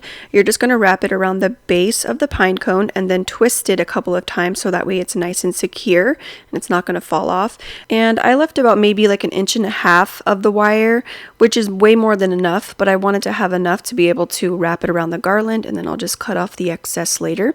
So I just kept doing that with all of my pine cones. Here again, I'm wrapping it around the base, so that way you're kind of tucking it into the layers of the pine cones so you don't really see the wire parts. And then twist, and then I'm going to leave some excess and then just cut that off of there. And that's what I did for all of the rest of the pine cones as well. And I just want to mention that you guys can totally use the wired pine cone garland. I just personally didn't like that silver color. So if you can find one that's in like a raw natural state, or maybe the snow flocked ones, you guys could totally use that as well.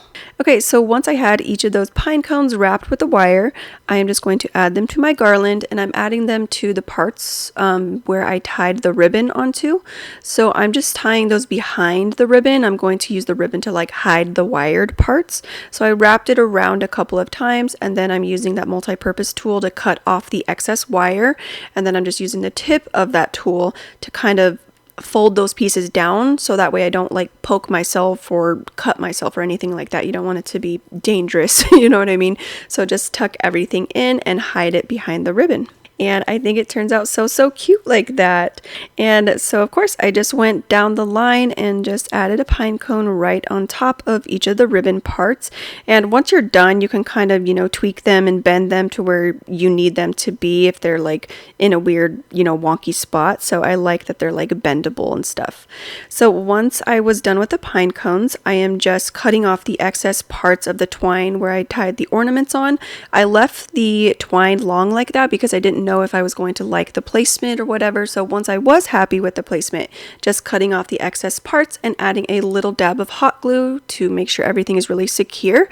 And that was it. Here is how this project turned out. And oh my goodness, I love it so much. I'm sorry this lighting is so weird and like the area is kind of weird. It was really hard to get a good like video of this garland. Like, first of all, it's really, really long, and then second of all, I got that like window where you can see all the reflections of my lights and stuff. And it was a pretty gloomy day today here in Arizona. It was actually raining earlier, so it was a weird, funky day. So I did my best though, but I really love the way that this one turned out. It's so cute. I love those like big bulky ornaments on there, and then with like the little ribbon pieces and the petite little pine cones, I think it just brings everything together so nicely. And I don't know if you noticed, but you can see little bows at the ends, and then also in the center of the garland. I added those at the end, like once I was like trying to hang it up and stage it, because I was like, oh, it's definitely missing something. Kind of don't want to just see the little loose strands of the garland end. So my daughter and I made some bows to put on there, and I really, really like how it turned out. So let me know what you guys think of this down below. I love how long this garland is. It fits on this like window area perfectly, and I love it so much. So to start off, I took these brass wreath rings from Dollar Tree, and they come in 3 different sizes, and I'm choosing to use the medium sized one. And then next I took this macrame cord from Dollar Tree as well. And I'm just starting by eyeballing it to see how long of the length that I want it to be. Once I was happy with that length, you know, give or take, I could cut some off or, you know, whatever. So once I was happy with the length, I'm just taking some scissors and I'm going to cut a few of those strands. I started by cutting maybe about 15 at the time, and I did end up using 24 total. So I have 24 of the same size strands that I will be using to tie onto this wreath. So once I had a bunch of those strands cut, it was time to attach them to the wreath. And I did that by taking one of my strands, folding it in half, and right where it makes a loop, I'm placing that over the ring and opening up that loop and pulling in the loose ends, like pulling the loose ends through that loop. And then I'm just making sure that the knot is really, really tight around that brass ring. And I just continued this all throughout the bottom part of the ring until I was happy with like the thickness and the fullness of that. In the beginning, like I said, I did cut like 15 strands, but it definitely wasn't enough. I wanted it to be like a little bit thicker at the bottom, so I did a total of 24 strands. And you guys can definitely do however many you please, what is pleasing to your eye. If 24 is way too much, maybe do 15, 10. If 24 is not enough, keep going. Just add as many as you like, you know, until you like the look of it. So this is what it was looking like once I had all those strands on there, and I think it's starting to be so cute already. It's so adorable. I love it. So my next step was to take these wooden beads from Amazon, and I'm going to be painting them. But first I just started stringing them onto some jute, so that way I have like a nice little strand of beads, a little ring of beads, so it's easier for me to paint. So once I had that strand done, I took this gold color from Cali Art. These acrylic paints are from Amazon, and I just got to work painting these beads, just making sure to, you know, turn the bead with the paintbrush and stuff. This method kind of helps with less mess. Your fingers aren't going to be all, you know, painted and stuff. I usually do like the skewer technique where you just string the beads onto a skewer stick and paint them like that, but I did not have a skewer stick, so this is another option for you guys to be able to paint your beads without, you know, so much of a mess. And once I was done painting the beads and they had time to dry, it was time to attach them to the rope part at the bottom of that wreath. And there's really no like rhyme or reason to this process. I just knew that I didn't want them onto the same strand. I didn't want them into the same row, like the same height. I wanted one high, one low, one to the left, to the right. Like I just didn't want them to be matched up. So it's just kind of, you know, place as you go. I started on the left side, then I moved to the right side. Now I'm in the bottom middle, you know what I mean? So just all over the place basically, but you don't want them to be super level with each other, and you don't want them like right next to each other. And this is how it looked once I was finished stringing on the beads. I really like it. It's just kind of, you know, here and there and everywhere. And then next I needed to trim up the bottoms of the rope, and I didn't want to do them straight across, so I decided to do it in like a V shape where it has like the point in the middle. This is so much easier if you do it like hanging up. So maybe hang it up on your wall and then trim the bottoms. It's so much easier than like having it lay flat. But yeah, I just kept doing that until I was happy with the look. It's not a super prominent V shape, but I do fix it at the end. I hung it on the wall and that it was, you know, cutting much better. So I totally recommend that. So next step was to glue on the beads so that way, because some of them were falling like down after I had placed them and I don't want them to fall off or anything like that. So I'm just taking a little bit of hot glue and I'm going to move the bead down from where it originally was, put the dab of hot glue there, and then push the bead back up, and then I'm just wiping away and removing any excess glue residue. My last step for this project was to decorate it with some greenery, so I just picked out some of the items that I liked, and I also used some faux berries and some pine cones as well, and I just started placing everything down using some hot glue. I made sure to do more emphasis like towards the left side of the wreath going up, and then like as it swooped back down to the bottom right, it's a little bit more, you know, sparse and not as thick. And here you have it. Just a few steps and you have a beautiful Christmassy and wintry wreath. I love it. Like I said, Christmassy, but it also can transition to winter decor really, really easily. And this project was so simple and easy to do, but like it turns out so stunning and so beautiful. I really love the look of this. I'm really digging the like boho vibes and stuff lately, so I definitely want to do some more like macrame work and maybe learn how to tie different knots and stuff, because I definitely don't know how to do that, but it's been really fun to just work with the rope and stuff so far, so I can't wait to see what else I can come up with. First, I started with this little unfinished decor sign from Dollar Tree. It has like the brown background. They do have ones that are white, but for this project, I chose the brown background. And then I went to my Cricut machine and I printed out these 3 images. It says "Let It Snow," and then I printed one large snowflake and then an image that has like a bunch of different sized snowflakes. And then I am just adhering it onto the background. And again, I was having a terrible time, and I don't know if it's my stencil vinyl or if it's the transfer tape or the item that I'm adhering it to. I really don't know. So something is going wrong and it's driving me crazy. So again, I sat there for another 15 minutes to try to get these transfers on, well, the stencil onto the background, the project that I was working on. And I kind of just left this part in here so you could just see how much I was actually struggling. It just, I don't know if it's way too sticky like the transfer tape.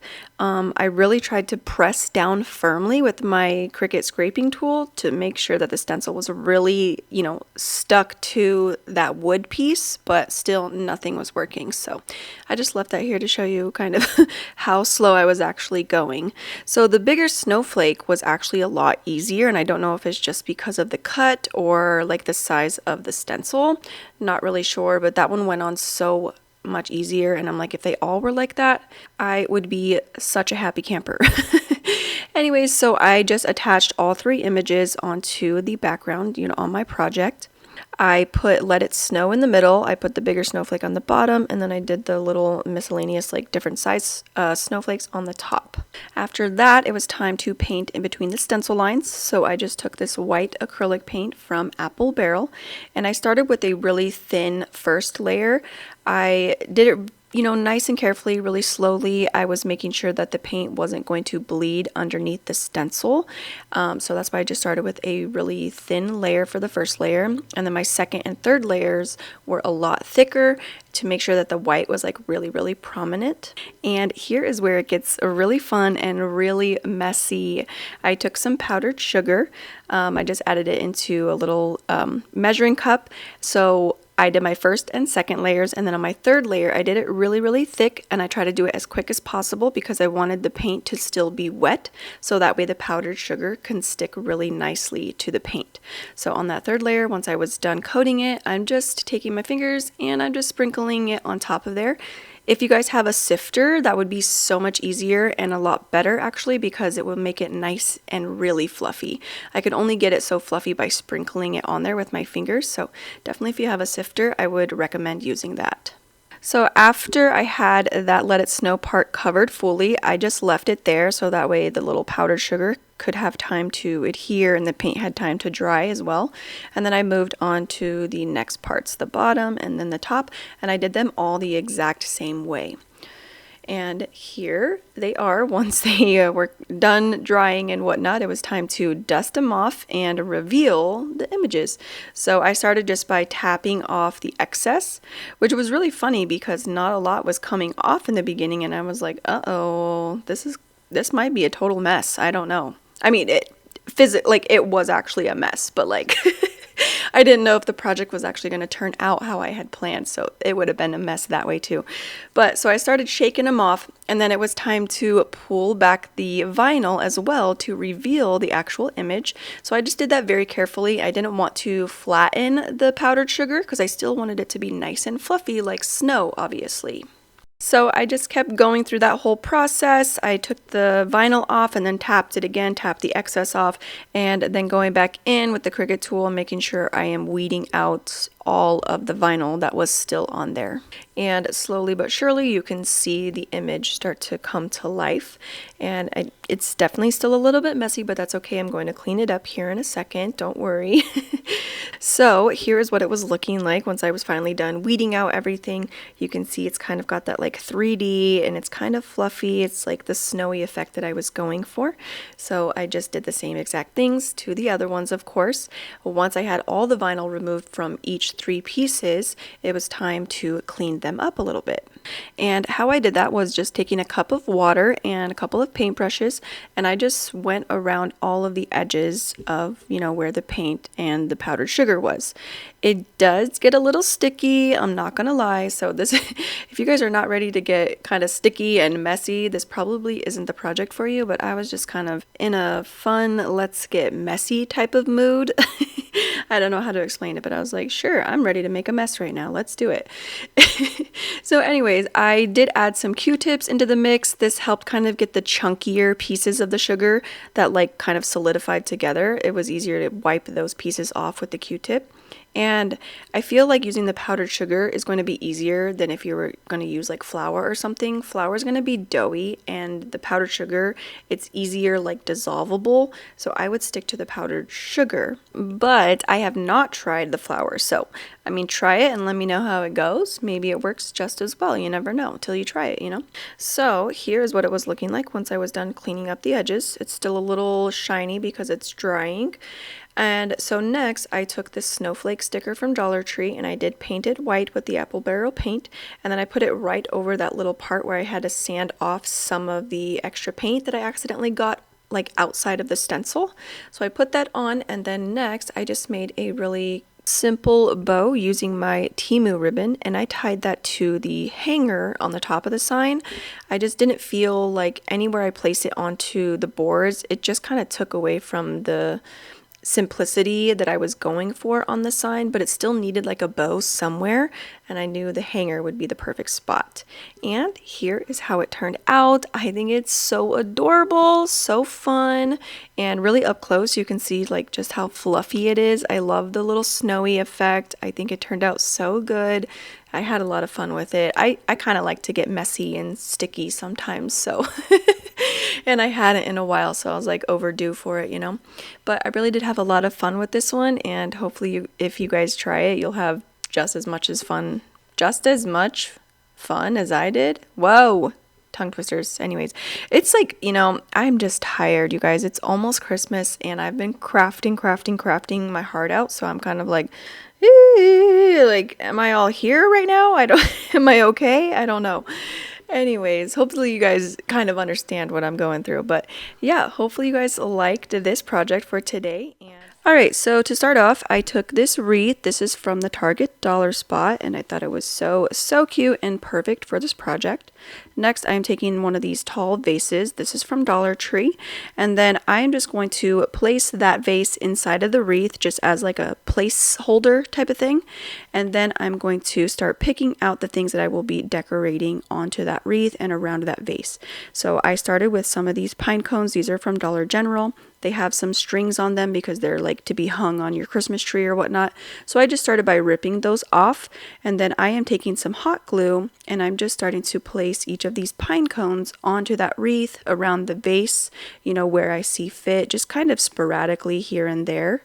After that, I went into my bag of more pine cones and kind of like decorative filler.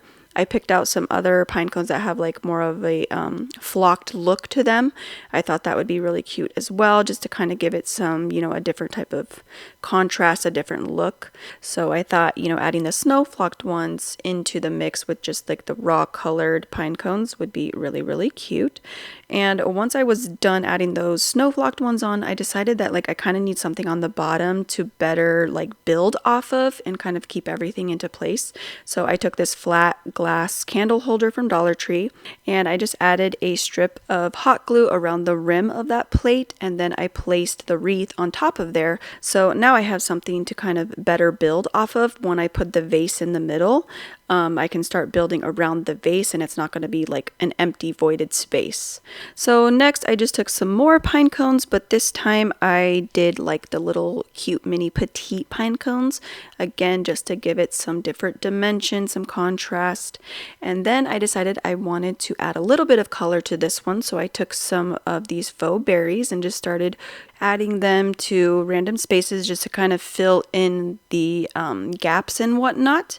And then I took some more of the mini pine cones and I'm placing them into the kind of empty space between the vase and the wreath part, and I'm just gluing those down into place so that way once I take the vase out, they're not all going to fall into the middle, and then it'll be hard to like place that vase back down. And then next I took some more decorative filler. These are from Dollar Tree and these are gold, so I thought, you know, just to add a little bit more color to this project, I was going kind of for like a big bulky gaudy almost looking type of situation here. I don't know, I just kept adding and adding things to just make it nice and big and chunky looking, you know?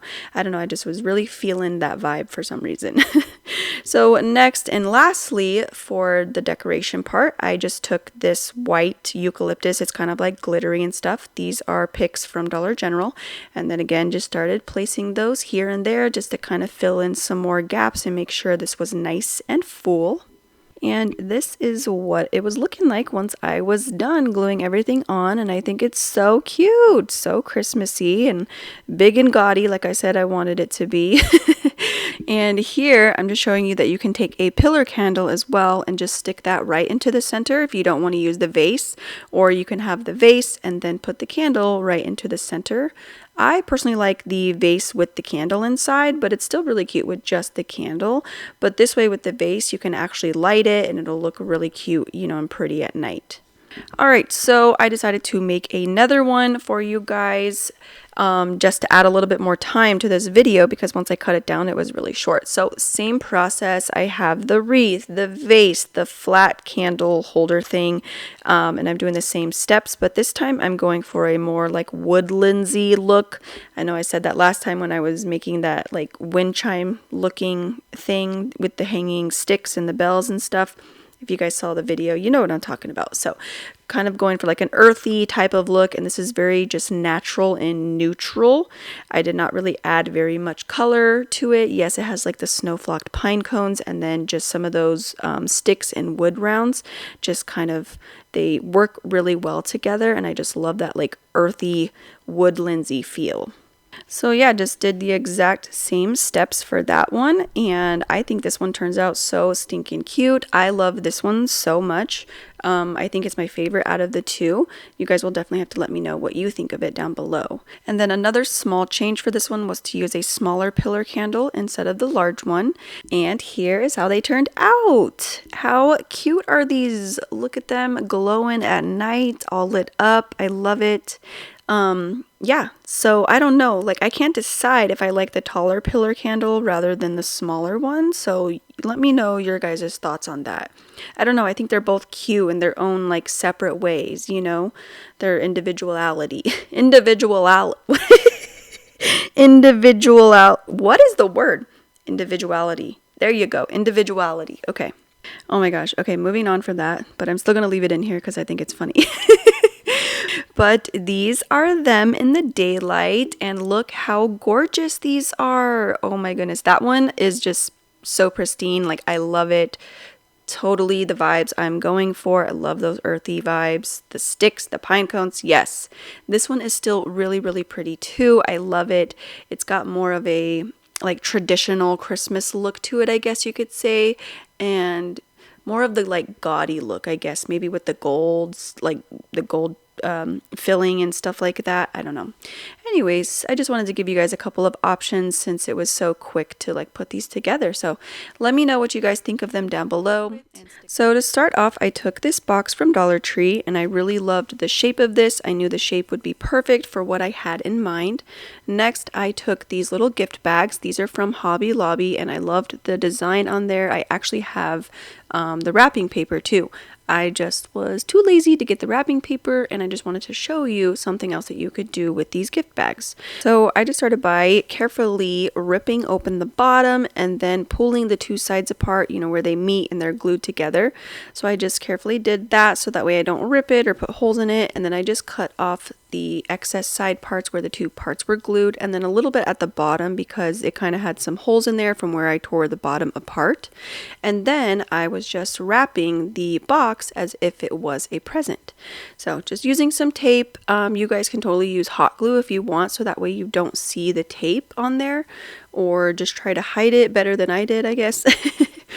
So I just wrapped it up, and then when I got to the top parts, I just kind of cut little slits at the corners so that way I can fold the paper down into the box instead of cutting it along that like top part of the box so it's flush with the box. I wanted it to be folded over so that way there was like no chance of you seeing the original color or style of the box. And once I was done with the first gift bag, I just did the same thing to a second one, and that was all this box needed. 2 was good enough. So I just, ripped it open carefully, gently took it apart, cut some excess pieces off, and then I taped it onto the box. So now the whole outside is covered, and then I just had to wrap up the lid. So I just did that really fast off camera for you guys, and now it is ready to decorate. So after that, I took this cone, this floral foam cone from Dollar Tree, and I just added a little bit of hot glue to the bottom and glued it down to the base of the box. I did glue it like all the way to one side because I thought that was going to be good enough, but after placing the lid on and kind of just like, getting eye level with it and seeing if I liked the height of the lid sticking up and like how high it was, I decided that I did not like it where it was placed, so I moved the cone a little further into the middle of the box, and that gave me the height on the lid that I was looking for. And here you can see just how high that lid is going to come off of the box. So then now I can stuff some stuff in between the lid and the box. So I'm going to be taking some of these ornaments that I have laying around, and I'm just going to start adding some hot glue and getting to work. I'm just deciding where I want to place what and what size of, ornaments that I want to use and whatnot. And I'm just going to keep placing those down until I'm happy with the look. You want to just make it look like this box is just overflowing with ornaments and they're about ready to fall out everywhere. All right, and this is what it was looking like once I felt happy with, how many ornaments I had glued into place. And I love it. I think it's so cute. It definitely has that full look like everything's about to fall out or whatnot. And after that, it was time to move on to the next step. And me removing the lid right now is reminding me to tell you to make sure not to glue the ornaments to the lid. You still want to be able to take that lid on and off. Because of this reason right here, I'm going to use some fairy lights and I'm going to add those inside the box. You can see there's like an empty space towards the back of that box, and you can totally just shove the lights down in there and then the lights will glow up, from the bottom to the top. But I decided that I was going to wrap the fairy lights around some of the ornaments as well, and just kind of try to weave them through the ornaments as best I could, and then whatever was left over I just shoved down into that like empty space.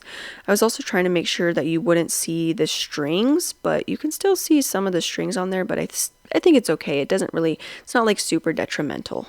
All right, and I will show you what the lights look like when it is dark. I had my little helper, my daughter, help me turn off the lights, and here you go.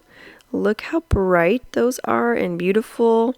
Like obviously it's super, super dark. You can not really see much, but when you're fully looking at it, like, with your own eyes, it really is so stunning, and I just love the way that it glows.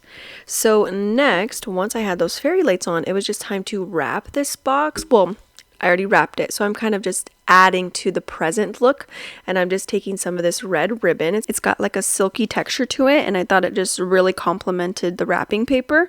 And I'm just going to cut a couple of strips, and I'm going to glue it onto the box as if the present was wrapped.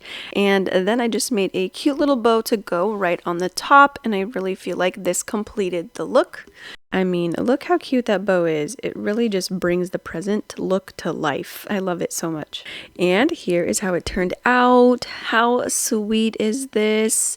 Total Christmas vibes. You got like a present look, presents and Christmas kind of goes hand in hand. You got the ornaments, Christmassy. Love it so much. I think it is so, so sweet and so fun, and just really adds to your decor. So you can see how you can see the light, like the strings of the lights there. I don't really care for that, so I think I'm going to remove that.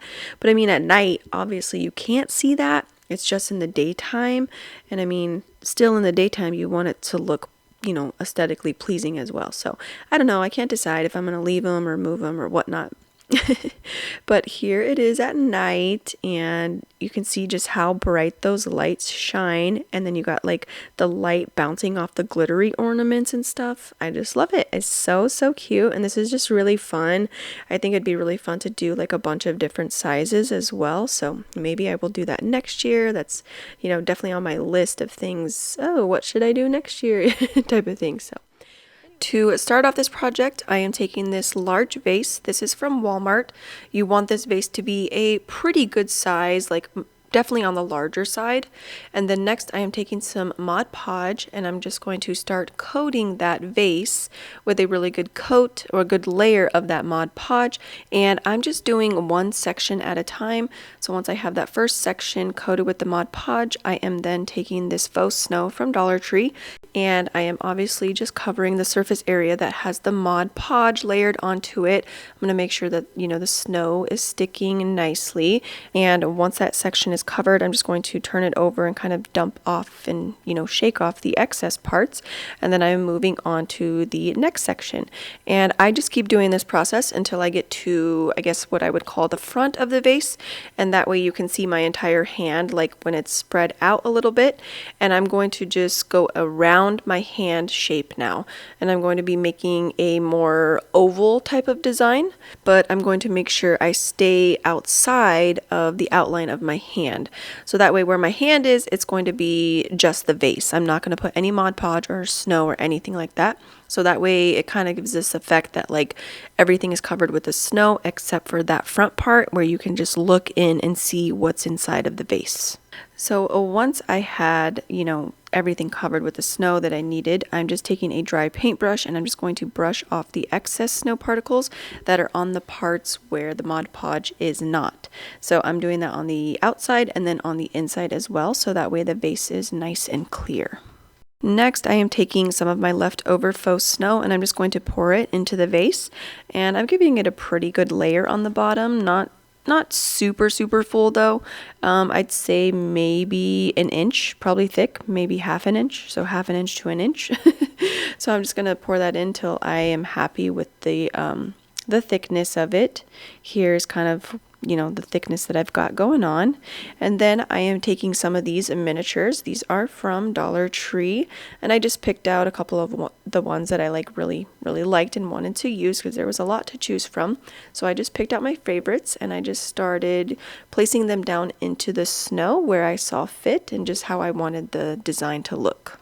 Next, I took this flat glass candle holder and then also this push light. These are both from Dollar Tree. I did have to add batteries to the light, but once I did, you can see just how bright it is. I was kind of like, whoa, this is really bright. So I love it for this project. It's perfect. And it also has the sticker adhesive on the back, which is really cool. So I just took that little sticker, the plastic part off, and then stuck it to the underside of that candle holder and then placed that on top of the vase. So here's kind of what I've got going on, after all of those steps were done. Super cute, like a little snowy town, a little village in the vase. But then I was like, well, that candle holder doesn't match the vase. So I just took some Mod Podge and then covered it with some of the faux snow, so that way everything is nice and cohesive and it matches the vase, and then stuck that light back to the underside and put it back on top of the vase. Next, I am taking a pillar candle and just placing it on top. I'm trying to decide what I want to go on the top, and I was kind of stumped a little bit. I knew I wanted like a candle, and this candle that I'm using is actually a little bit too tall in my opinion. I don't really like the look of it, so I do change it out in the end, but this is what I had filmed, so I kept that in there. But I did end up making a little faux berry ring to kind of go around the candle, which I thought really complemented the vase, like the color of the vase, since it's so white and it's kind of got that like iridescent look. I really feel like the red just like really made it pop. You know, white and red always like are a good combination to go together. So I made that little faux berry wreath, put it on the top, and then I kind of added like some greenery and stuff, and I have some other options for you that I'll show you here in a second. But that was it. Here is how it turned out. Here is, you know, what it looks like at night when it's all lit up, and I am obsessed. I love it. I love how bright it is, and like I love that the light is hidden. It just looks like it's, you know, a light from above or something. Like, I don't know. It is so cute. And you have your little village in there, and you can totally stick whatever you feel would look good in there. I added some bottle brush trees. You'll see that here in a second. And then also some like little ceramic snowmen and stuff. Like, I feel like there's so many options just of things that you could come up with that you would want to put in there. So here it is in the daytime, and I think it is so stunning. I think it looks so classy and so elegant. I really, really love it. And you can see that I changed out the candle. It is a much shorter candle, but I feel like it really looks, it looks a lot better to me rather than the really large candle, because the vase is already so big itself. So it does need something more like adequate compared to its size. You know, since the vase is so large, you don't want to put like a really large candle on the top. And that's just me personally. I just feel like the smaller candle looks way better since the vase is so large. And here you can see that I added some of the little ceramic snowmen that I was talking about. I think they're cute at the top as well, and you can see that greenery I was also talking about earlier. But yeah, and then I left the little village in this time, but here you can see I did change the village out, and I just put the bottle brush trees in there, which I think looks so cute, so classy, again, so clean, like and pristine, you know what I mean? And it gives it like a very like wintry look, which I love this. So you can totally transition it to winter decor as well, and not just Christmas decor. And then you can see here, I have a bottle brush tree, and then I have the two little snowmen at the bottom. And I think this looks, you know, so cute as well. I love the way that this project turned out. And I do want to say I did get inspiration from this. I'm pretty sure from Instagram Reels.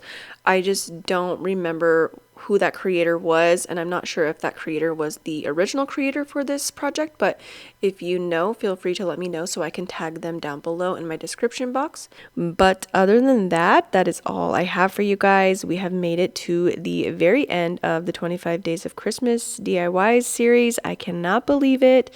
Time has like really flown by.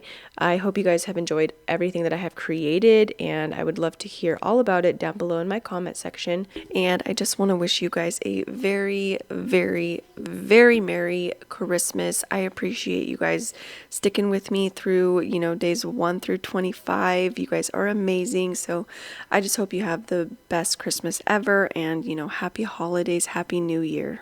Thank you guys so much for watching and being a part of the Dying to DIY fam. If you guys are not a part of the fam, don't forget to hit that subscribe button and ring that notification bell. I would love to have you guys join in on the fun. And yeah, I will catch you guys in the next video. So, all right, talk to you later. Bye.